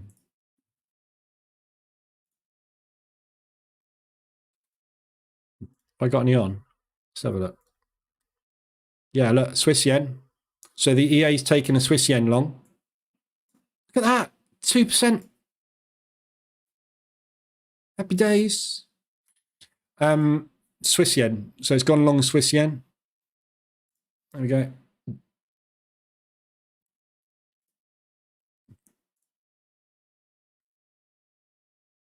Ignore all this. This is me closing out the test account. So it's gone long. 78% of the market is short. So we've taken a long. When we got on, 25% of the market was long. So entering long, it will close out basically today at some point. Well, it closed out just before market close. Happy with that. So that sentiment EA, basically, this is final testing. This is live forward testing now. So if this works, then how's the new EA cooking up? Outro, that is it.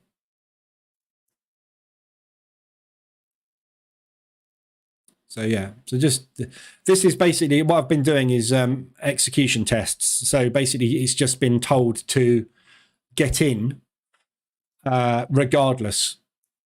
So I set it to 60 as a sentiment just to make sure it was entering correctly. So I wanted it to make sure it's scaled in properly.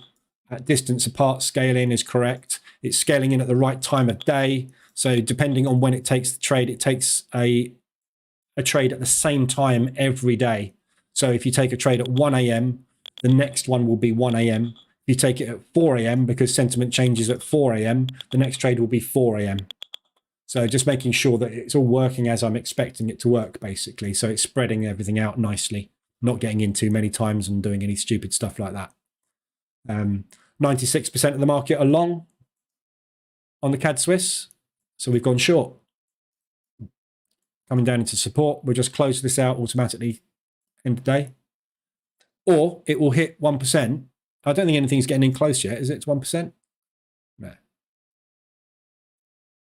But again, 0.5%, you could set it to 0.5%, which means you'd have closed that, and you would have closed CAD Swiss as well.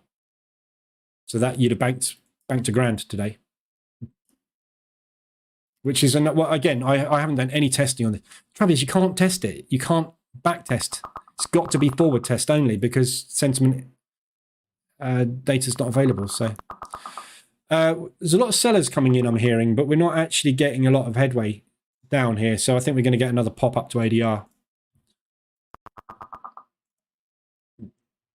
Dow's getting hammered a little bit. S&P's holding up. Starting to see a little bit more selling coming in on the down now. Is the sentiment EA meant to be run on full autopilot? Yes. Well, up to you. Again, you know my feelings on running anything on autopilot. You're the trader. you trade. If you use tools like EAs to help automate your entries, fine. But, you know, I'm looking at this now. I've used an EA to get in. Well, most admittedly, this is sort of semi-automated price action toolkit, but you know, I'm monitoring this. So, you know, with the sentiment, yeah, if I open up my EA on my VPS and I look at that, and there's $2,700 there, I will probably just go, yeah, I'll have that, thank you, because that's my mortgage paid for the next couple of months. But yeah, if you run it on all with any EA, yeah, if you run it on autopilot, it will do exactly what you tell it to do. So if you set this to take profit at 1%, it will do that. If you set it to 0.5%, it will do that. So if you want to run it on full autopilot, you set it to do what you want. If you want it to trail, it will trail. If you want it to do drawdown control, it will do drawdown control. If you want it to close out end of day, it will close out end of day. That's what you tell it to. What the right settings are, I have no idea. It's a brand new EA and a strategy that can't be backtested. So we're going to have to sort of fumble our way through it, really. But my thoughts are use as high a possible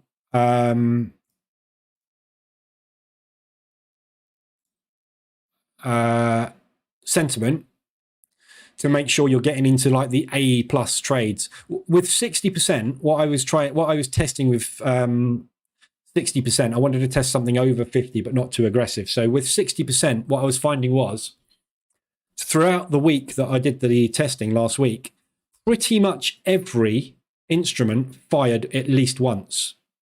Yeah. So everything fired either with a long or a short or both. And we had some hedges as well. So it had gone 60% one way and then 60% the other way. So I'm saying at the moment, anything over 75, I will be interested in getting in.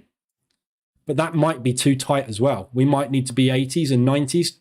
You know, the A pluses, like the Euro odd at the moment, 90% of the market at the moment is short on the Euro odd. Look at this thing flying up today. So it might be a case of we want to be taking the 90s and being, you know, 100% sure. Yeah. 90% of the market is short this instrument.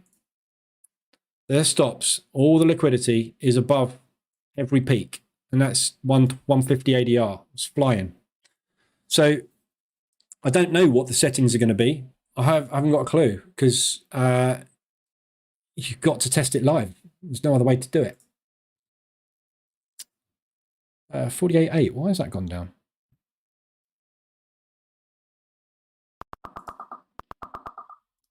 Pound Swiss. So I've just seen a quick loss gone in my account. I just wanted to see. Oh yeah, pound Swiss. So yeah, I don't know what the settings are needing to be on that, but we'll find out. It might be absolute crap. Yeah, it might be totally rubbish. I don't know. But I mean, we've done the back testing. We've looked at the strategy. It works, doesn't it? We know it works. We see it all the time. CAD Swiss, 96% of the market are long on the CAD Swiss. What did I do today? Shorted it. Bang. Passed an evaluation on it. That one trade. That trade got me over the line. Because the market was that way. So I did the opposite. Jumped in. Odd Swiss. Everybody's long odd Swiss and has been all day. It's a load of sellers coming in. Nasdaq's holding up really well in this propulsion gap.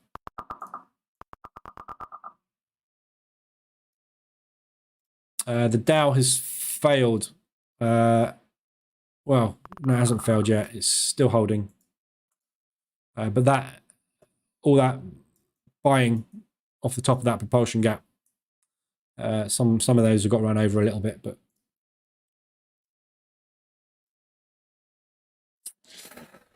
why exactly did the EA go long there? Is it no longer looking at the daily or weekly highs? No. So, right, yeah. So basically, the initial strategy that I had set up. It's still in there, but I'm not going to use it, I don't think. So the initial strategy that I had, the strategy idea that I had, was to use the 4-hour highs, lows, yesterday's highs, lows, previous highs, lows, week's highs, lows for the entries. So when we, so, you know, yesterday's low, for example, there, yesterday's low there, that was yesterday's low. The problem was where sentiment is 73% short, i.e. we're looking to go long, what the problem is, we never hit those lows. Yeah. So that low there, that day, we didn't hit it. Put a new low in. That day, we didn't hit it. Yeah. So it's never triggering the orders. We're not getting in. So what I concluded was, when we've got these strong sentiment plays, best thing to do is just to get in the morning. Get in Asia. And I've set it to 1 a.m. So at 1 a.m., it will look at the market and go, what's the sentiment like? All one direction. Brilliant. Let's go the other way. And then close the trade out at the end of the day, if it's in profit, and just get out. And then the next day, we check again. Okay, yeah, brilliant. Let's do it again. Get out. Next day, we check. We do it again. Get in. We're in loss. Okay, we'll hold that. Get in again the next day. All right, brilliant. We'll get out. Yeah, so it keeps doing that. That's basically what it's doing now. So all I've done is I've changed the logic on the EA to, I'm forgetting all this for the minute, because it was working. This made a profit, right? I think the profit on it was, we were averaging around about 0.5% to 1% a day or something, I think. But what I was seeing was 1,000 missed opportunities. So what I've said now is get in, take entries at start of day. And all it does is it goes, what's your start of day? That hour there, 1. And start monitoring from that hour onwards. And every hour, check sentiment, right? If sentiment gets to the target, so if this gets to 75 the next time it checks, it will go long in this candle. So it doesn't just do it at 1 o'clock. It checks every hour, because sentiment changes throughout the day, doesn't it? So we just want to get in. When they're wrong, we want to get in and get their money.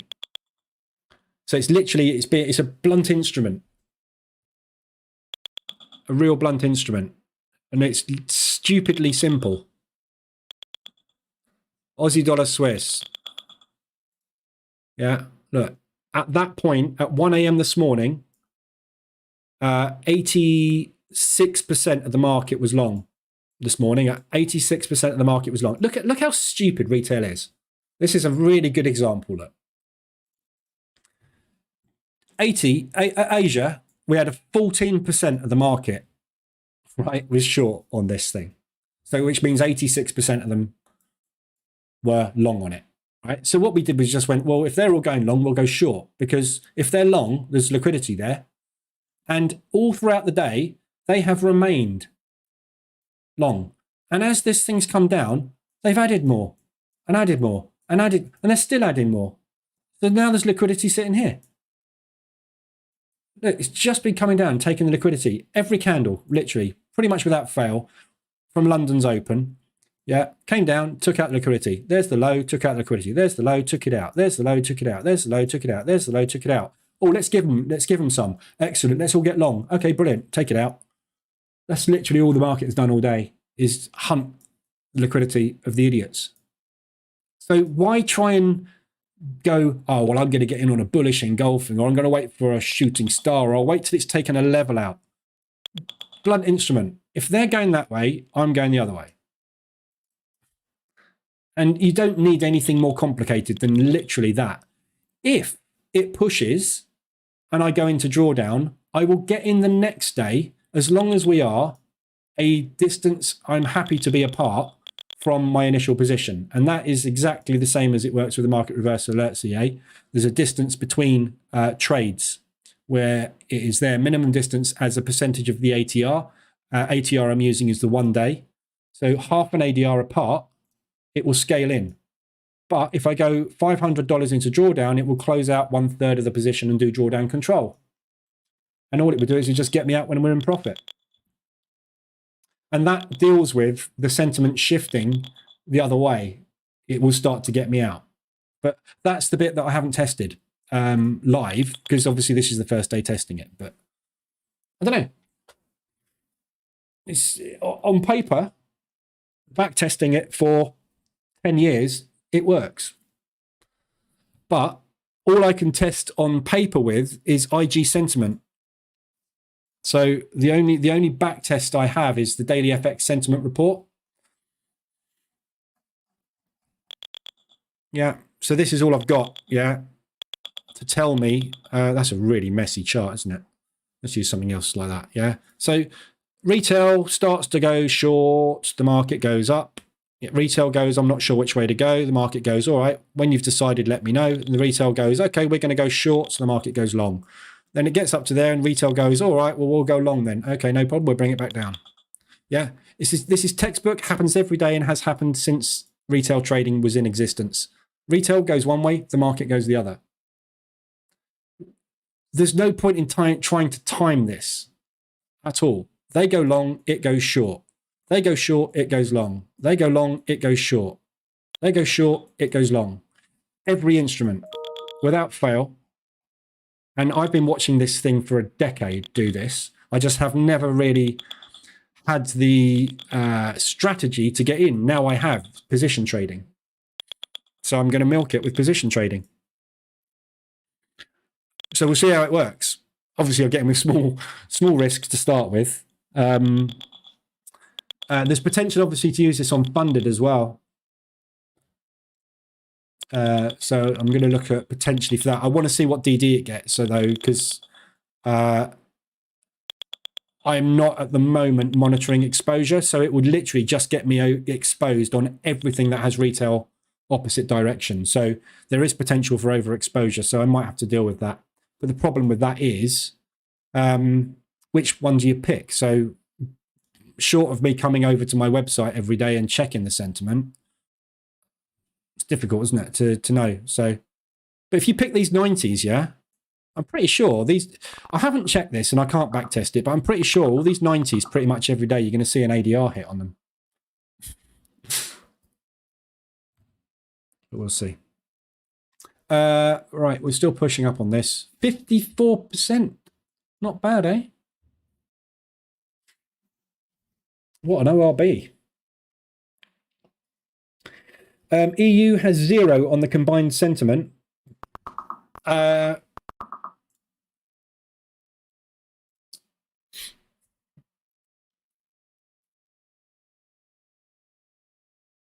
on, website. EU. +1 on retail.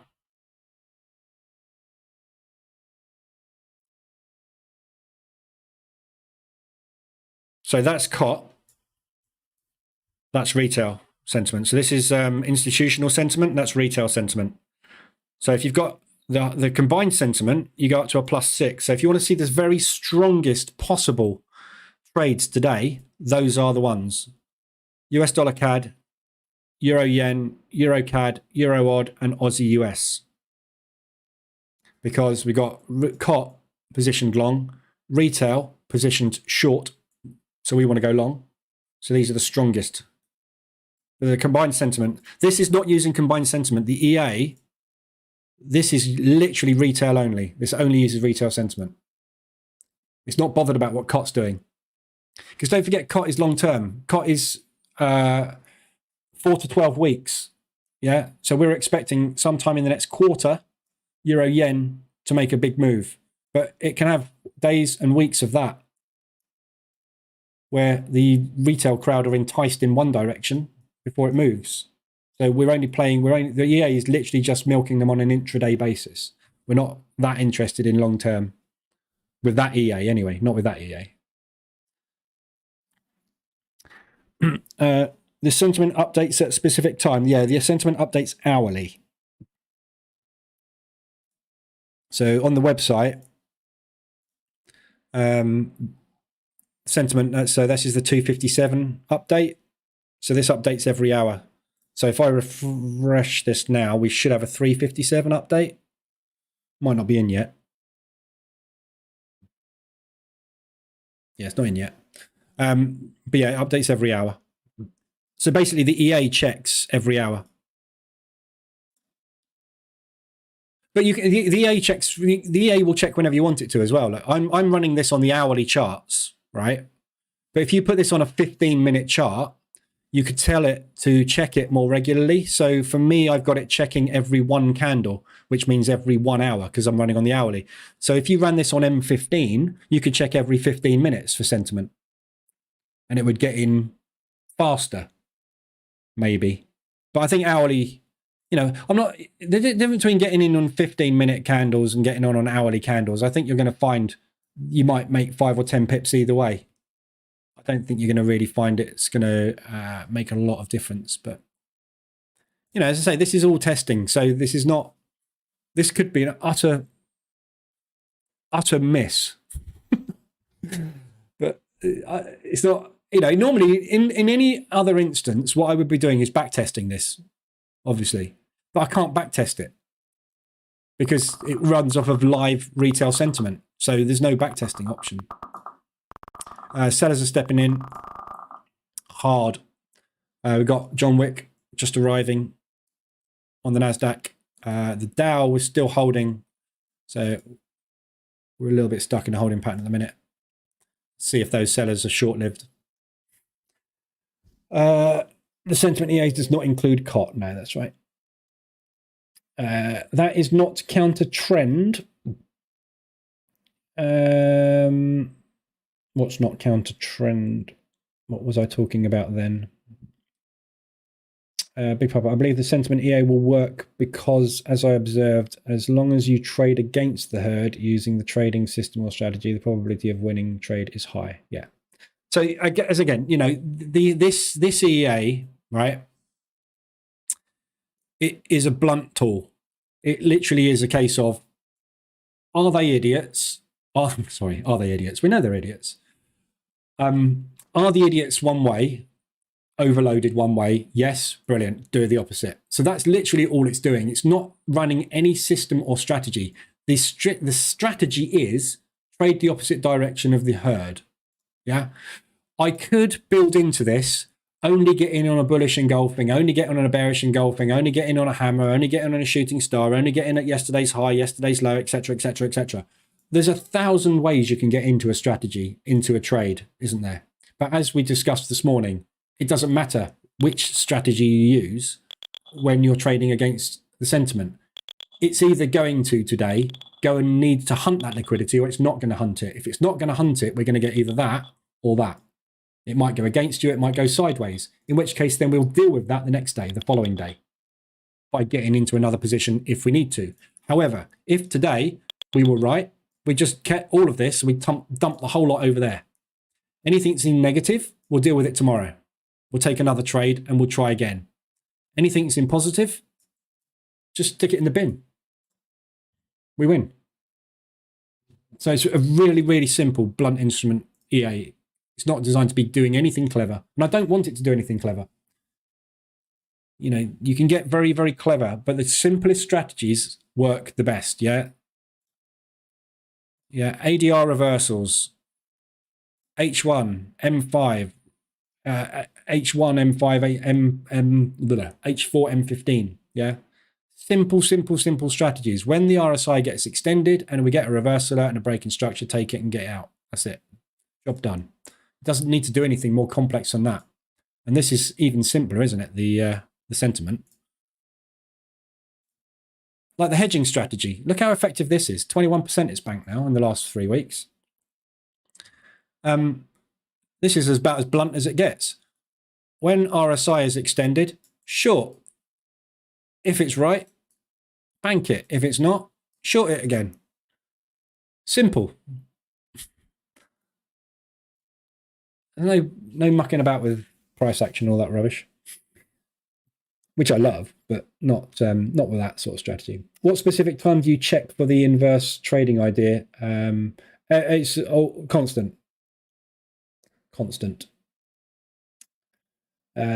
I mean, retail versus the market. What time during the market session? Yeah, it is constant. So I'm checking. This updates, as I say, hourly. So your retail sentiment is updated hourly. You'll see if you go over to the historical, right? You'll see the variations in retail sentiment and how quickly this thing can change. And the reason it changes, there you go. There's the 357 update. Look, the reason it changes so quick. Ignore these spikes. These are just glitches in the matrix, which the EA ignores those when it sees them. So US dollar Swiss. Let's pick one. Look, there you go. New Zealand dollar, US dollar. Yeah. Look at the highs. Right, and then look at the lows, yeah. Right, that's what, 1, 2, 3, 4, 5, 6, 7, 8 hours. In 8 hours, it went from market being roughly 70% long to being 25% long. So the market shifted from long to short within a day, in 8 hours. 2 4-hour candles, it went from massively bullish to massively bearish in 2 candles. So we need to be checking constantly. If this thing goes massively bearish, I need to long it. So you've got to check it on a regular basis. Whoops, sorry, I pressed the wrong button. What was that? New Zealand dollar, US dollar. That was in the morning on the 1st of March.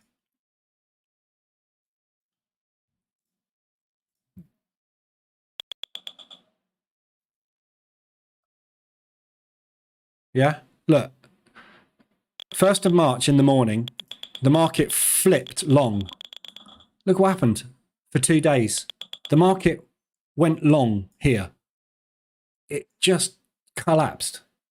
They were long. They were short, right? You couldn't make it up, could you? We do exactly this is why retail, this is why the majority of retail traders lose money. And it's why everybody says it, and everybody in this room has said this at some point in their life, and usually quite recently. Why is it every time I hit the short button, it bloody goes up? Why is it every time I hit that one, it goes the opposite way? Yeah, because this market runs on liquidity. Yeah. So every time we get a high put in and the market comes down, it needs to find orders. It knows where the liquidity is because everybody in retail is taught to put an order there to get them out at a loss. That's everything. Babypips.com, the most renowned trading education for new starters. Lesson 1. When you enter, you place a stop loss above the high. So the first thing you do when you're taught by Baby Pips to get in the market is to put an order there so that the market makers can liquidate you at a loss. That is why this works. It's just the way the market works.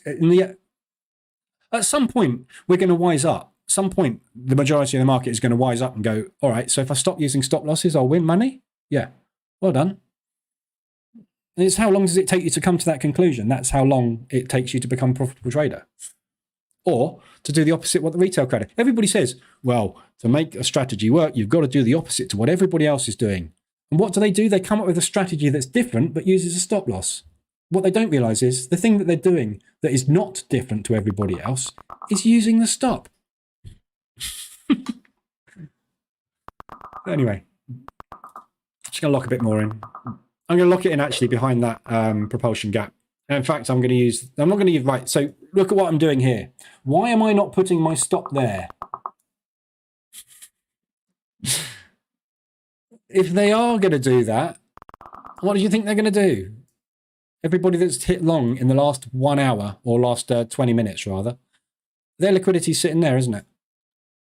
So if they're going to need to find some more liquidity, they don't really do this on stocks. It's a little bit different to Forex, but let's just be a bit careful, a bit smart. This is where the institutional buying just happened. This is where the institutional adding just happened. If they are still long in the market and they do not need to exit their positions, they will defend that area with their life because they're long. So put your stop behind that area. However, we've got a wacky great target for them to come down and test.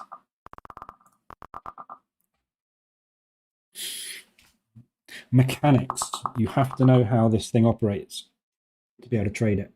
Using only the retail sentiment is good for intraday trading. Yeah, that's why I'm using the... And again, the EA has different settings. Well, has 2 settings, actually, for exiting positions on the day. So I've got this use first profitable close exit. So what it does is it checks every whatever, in this case day, to see if there is a profit. So right now this is short. So if this was set to check every hour for a profit, it will basically, as soon as it sees a profit, it will close the position and bank it. So all it's doing is it's trading against retail, but every time it sees a profit, it just banks it, whether that be $5 or $500. So you can set this to get you out whenever you want. I wouldn't go lower than 4 hours, because what you're going to end up, what you'll find you'll do is when it pushes hard against you because it's wrong, you'll take a big loss. If you get out every hour, you'll probably end up taking tiny little wins constantly. But so I daily or 4 hourly, I would suggest. But again, I don't know. I can't test it. So I'm testing it live.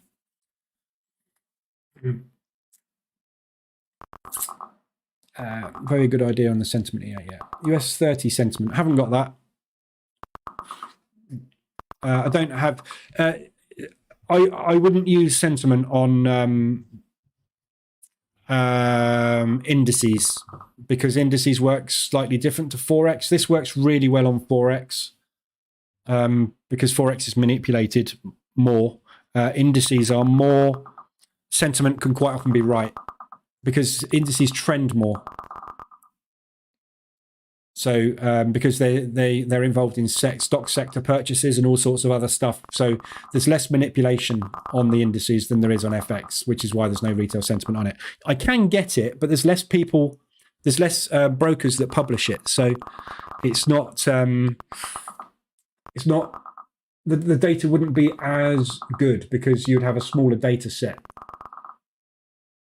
But I might include it in the future. Some do. I mean, I think IG has it. So there's the France 40. It's a FTSE. Look at that, right? This is probably the best example out there, look, right? I don't know when this was. These are 4 hour candles, right? So this is quite a fair old bit of time, isn't it?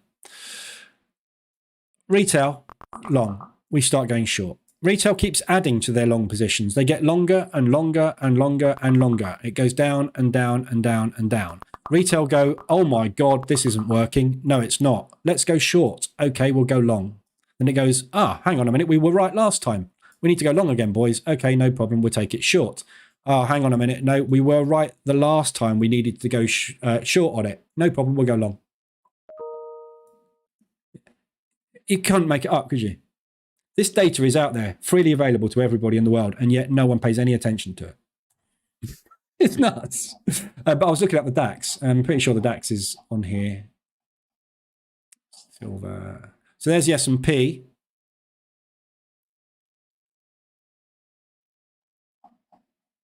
There's the Dow. Yeah, I haven't got the DAX. So we've got the Dow.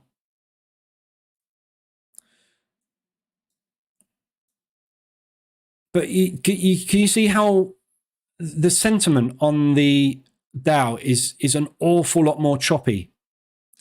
Because this is the futures market, what you're seeing is a lot of daily closeouts. So in futures, you close out end of day. You can't hold overnight unless you've got really big bank balance, because your overnight swaps go up 20 times. So you don't hold overnight in futures.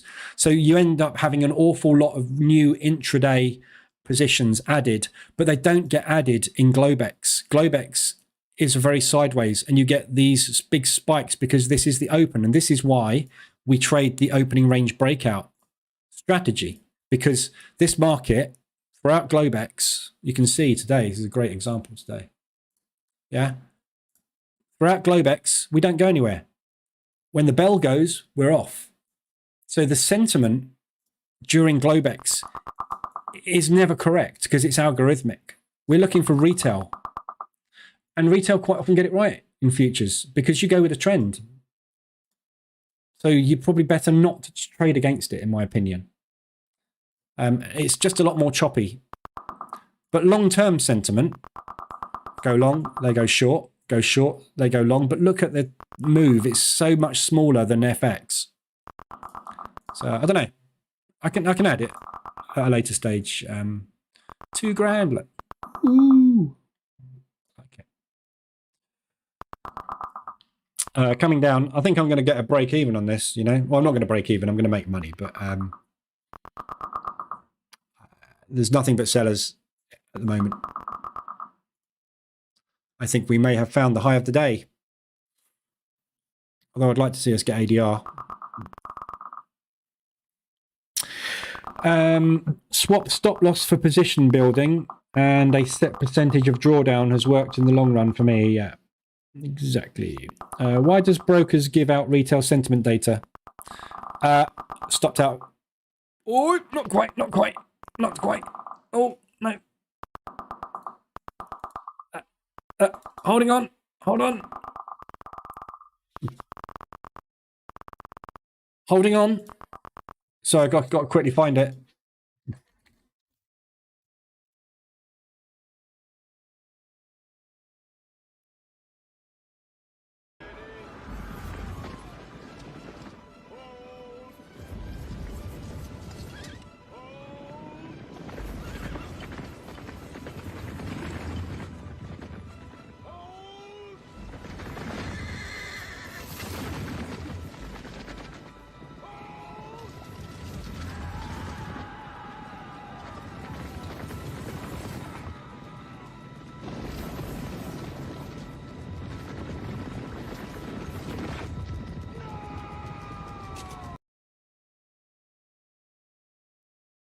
Here we go. That was a good. You have to. If you don't play that video, it doesn't work. It takes you out. So it's another little trick that no one knows. It's from the banks, right? Don't tell anybody. The banks taught me this one. If you play the Braveheart video for hold, when it's just about to take your stop out, it doesn't, and then it flies. So just don't let anybody know about that one. Keep that as a secret, right? Promise. Another good one is, right, if you draw a rocket under your position. Oh, that's not a rocket, is it? Let's try again, shall we? If you draw a rocket under your position, yeah, that won't get below that line because it's got so much force pushing it. And likewise, if ever you want it to come down hard, right, if you draw a 10-ton weight above your trade, it will come down really hard. These are all real tricks of the trade. You should never tell anybody about this. If the banks find out, you'll be in massive trouble. Only Barclays prop desk traders know these. Honestly. I've no idea why brokers give out retail sentiment data, to be honest. I have no clue. It might be something that... it's not a regulatory thing, I don't think. I think it's just, you know, they're trying to give you an edge, but nobody bloody listens to it for some reason. We'll find out, won't we? Are you getting into each position with a quarter risk or higher? What, on the sentiment? No, that's just $500, so it's half a percent. At the moment, I mean, as I say, I've no idea what I should be getting in with on it, so I'll just see. We'll see. Here come the bulls. See, this is Braveheart, right? We just stabbed all those lot with our pitchforks. All those horses, they're all dead in this propulsion gap. And now Braveheart's just going to chop all their heads off. I don't know what he does after that, to be honest. What does he do after that? There you go. This is the propulsion gap. Yeah, and that's the sellers hitting the propulsion gap.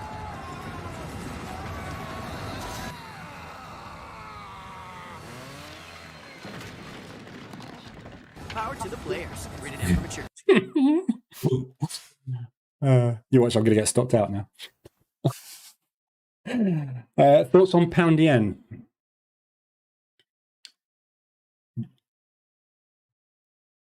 It's totally sideways at the moment. There's no bias. So pound yen is range bound. There's no bias on it. Cot long, retail a short, so long. So it's a long at the moment. But I would be worried about stopping out. I'll be worried about longing anything pound at the moment. So if you look at it long term, the yen has been massively weak, right? The pound has also been massively weak. The yen have interventions which drive the market strongly in one direction. So the next yen intervention that comes along, we're going to get a big drop on everything yen. The pound is really weak. So any pops I'd be looking to drop. But there's not been that many. We've got one there. We had one there. We had one there. So that, you know, I'd be shorting it at the moment. But it's difficult to get into because it's, I don't know, I'm just waiting for shorts on it. I don't want to long it. I don't want to long the pound. It's too weak. Every time someone in our government opens their mouth, it drops. Because we just are fundamentally stuffed at the minute. Look at the fundamentals on the pound. It's bad. It's all bad. We got the worst inflation in the world. Our GDP is just about break even. Yeah, we are in a recession, but quarterly we're just hanging on for our GDP. These GDP figures haven't updated. Oh, obviously done on gold. Unemployment is not good and it's going up. I would be surprised if it doesn't go up in the next one as well. It is creeping up. And we're putting our interest rates up like crazy and we can't get on top of inflation. So there's just no reason why we won't go into recession. And if we go into recession, the pound will devalue. So shorting it. Just waiting really for it actually to collapse. But I'll wait for confirmation prices at M15 supply area.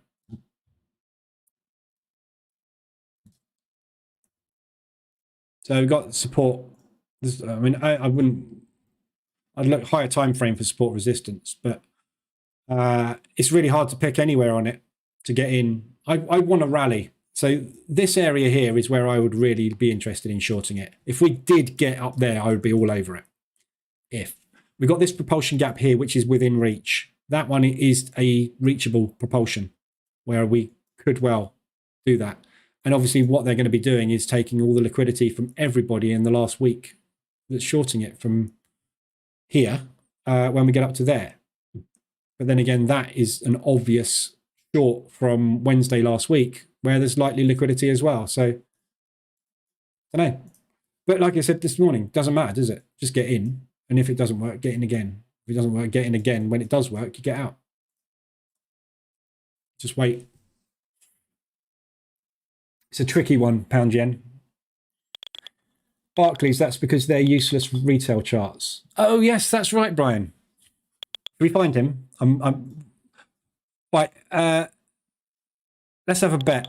I bet everybody 50p that when I go back to my channel, Nirav arrives. Ready?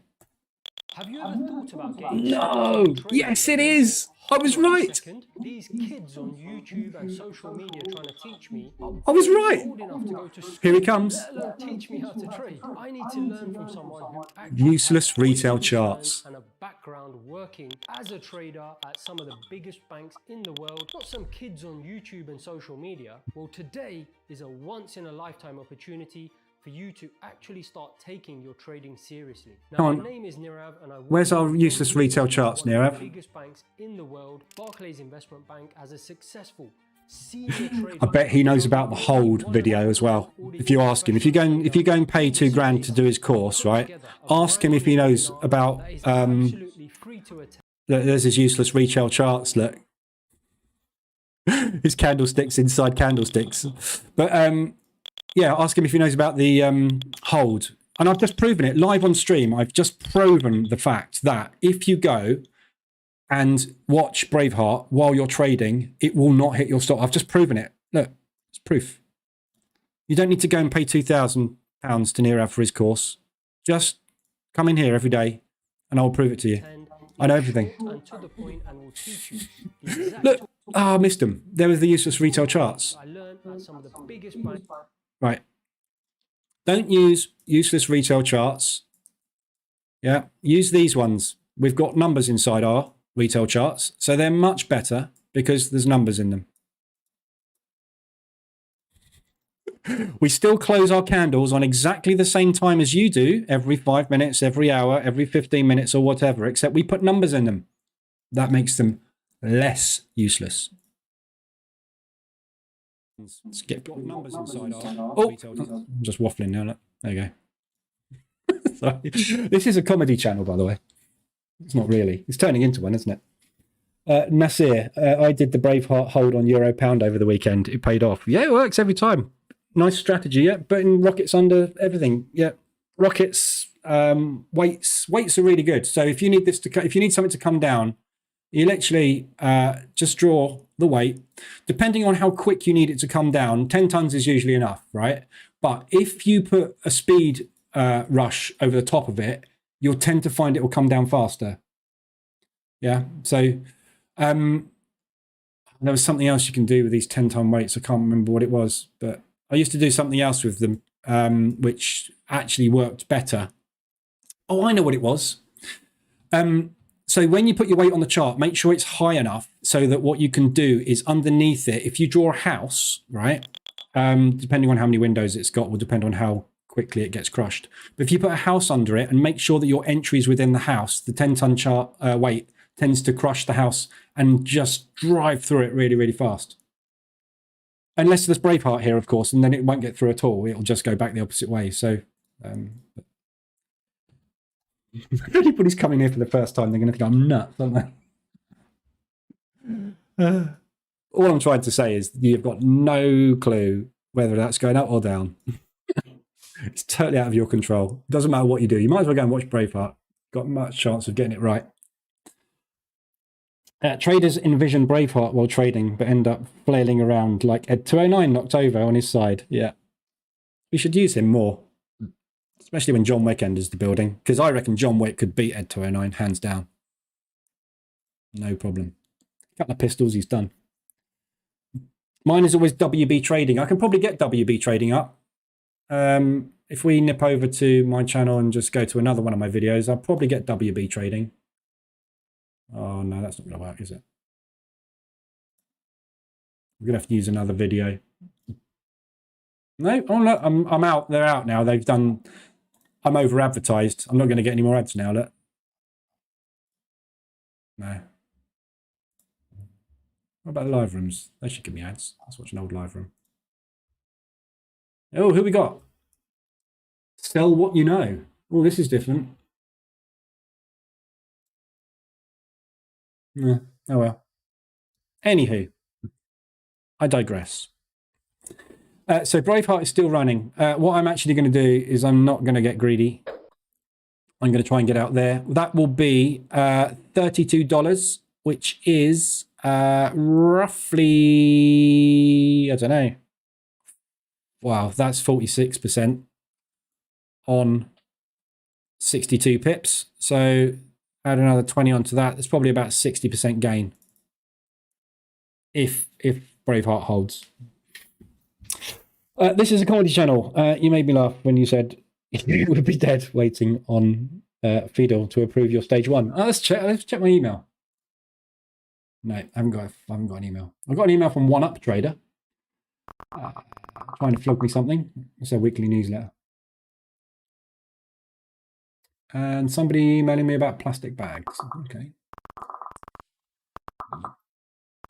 I'm not sure Braveheart is actually going to hold. So this is actually a market structure break. So I reckon we might have found the high. So you just had a reversal alert.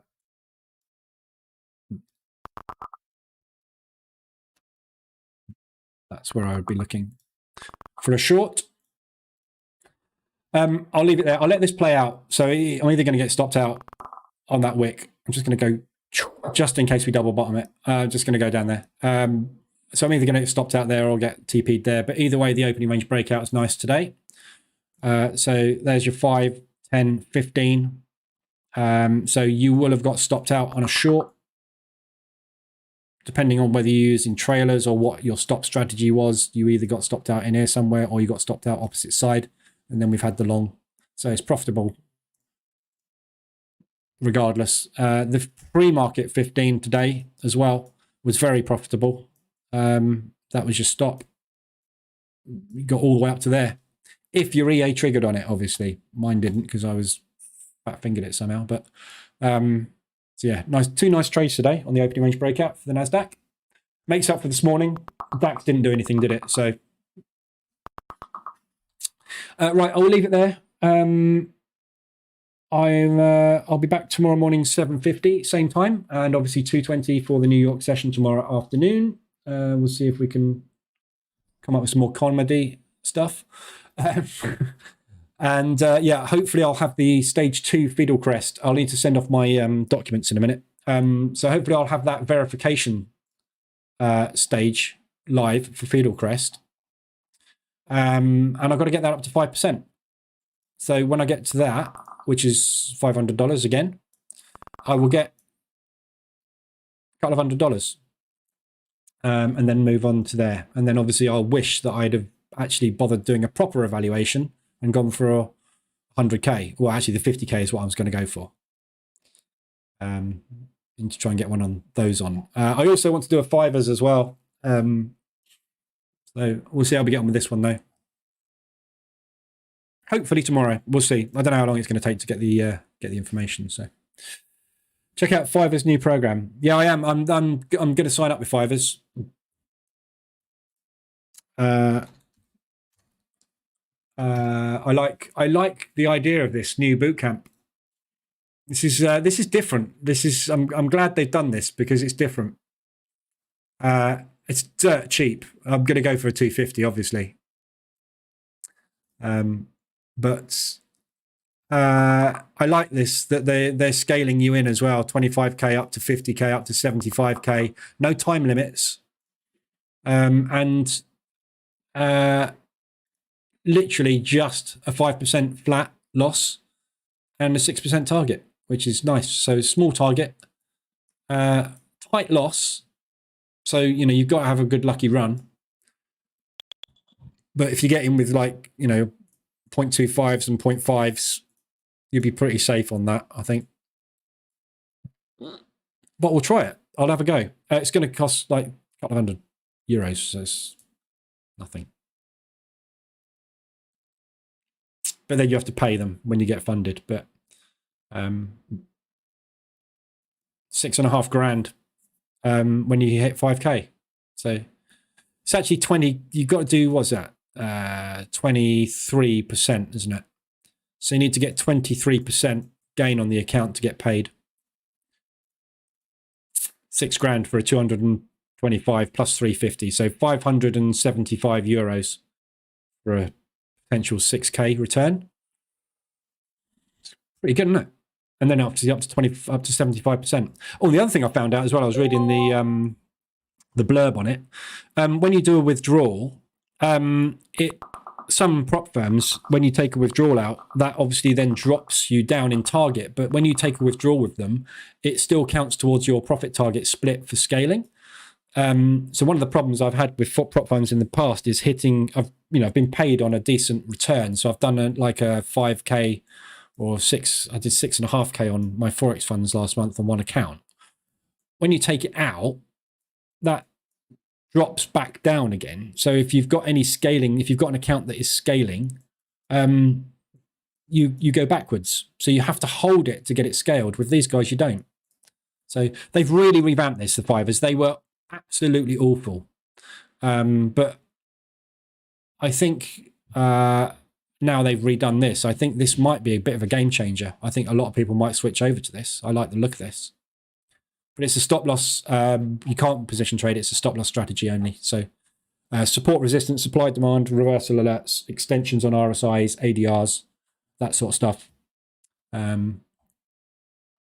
You could position trade with a double scale in, but you can't do martingale. You can't.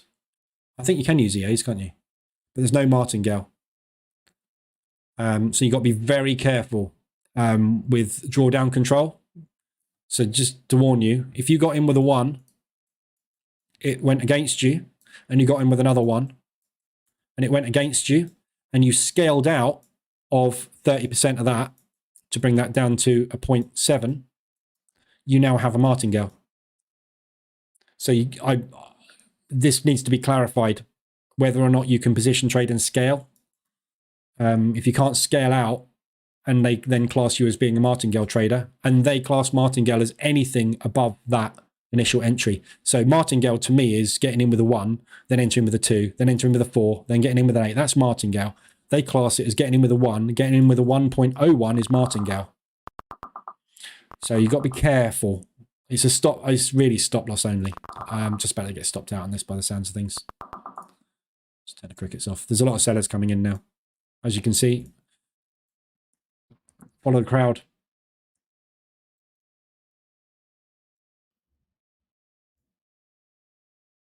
Dow's holding up though. Never know. Okay, so that's it for today. I'll be back tomorrow. Anything you need, I'll be in the Telegram group. Obviously, go and watch the bootcamp. Watch stuff on the website. Give lots of thumbs up and likes to the video, the live stream before you go, if you can. That'd be great. Yeah, and tell everybody there's a comedy channel. Also makes serious money, but there's also a comedy channel. Okay, I'll be back tomorrow morning, 7:50, same time. If you need me, let me know in the Telegram group. Otherwise, I'll be back tomorrow. Have a good one.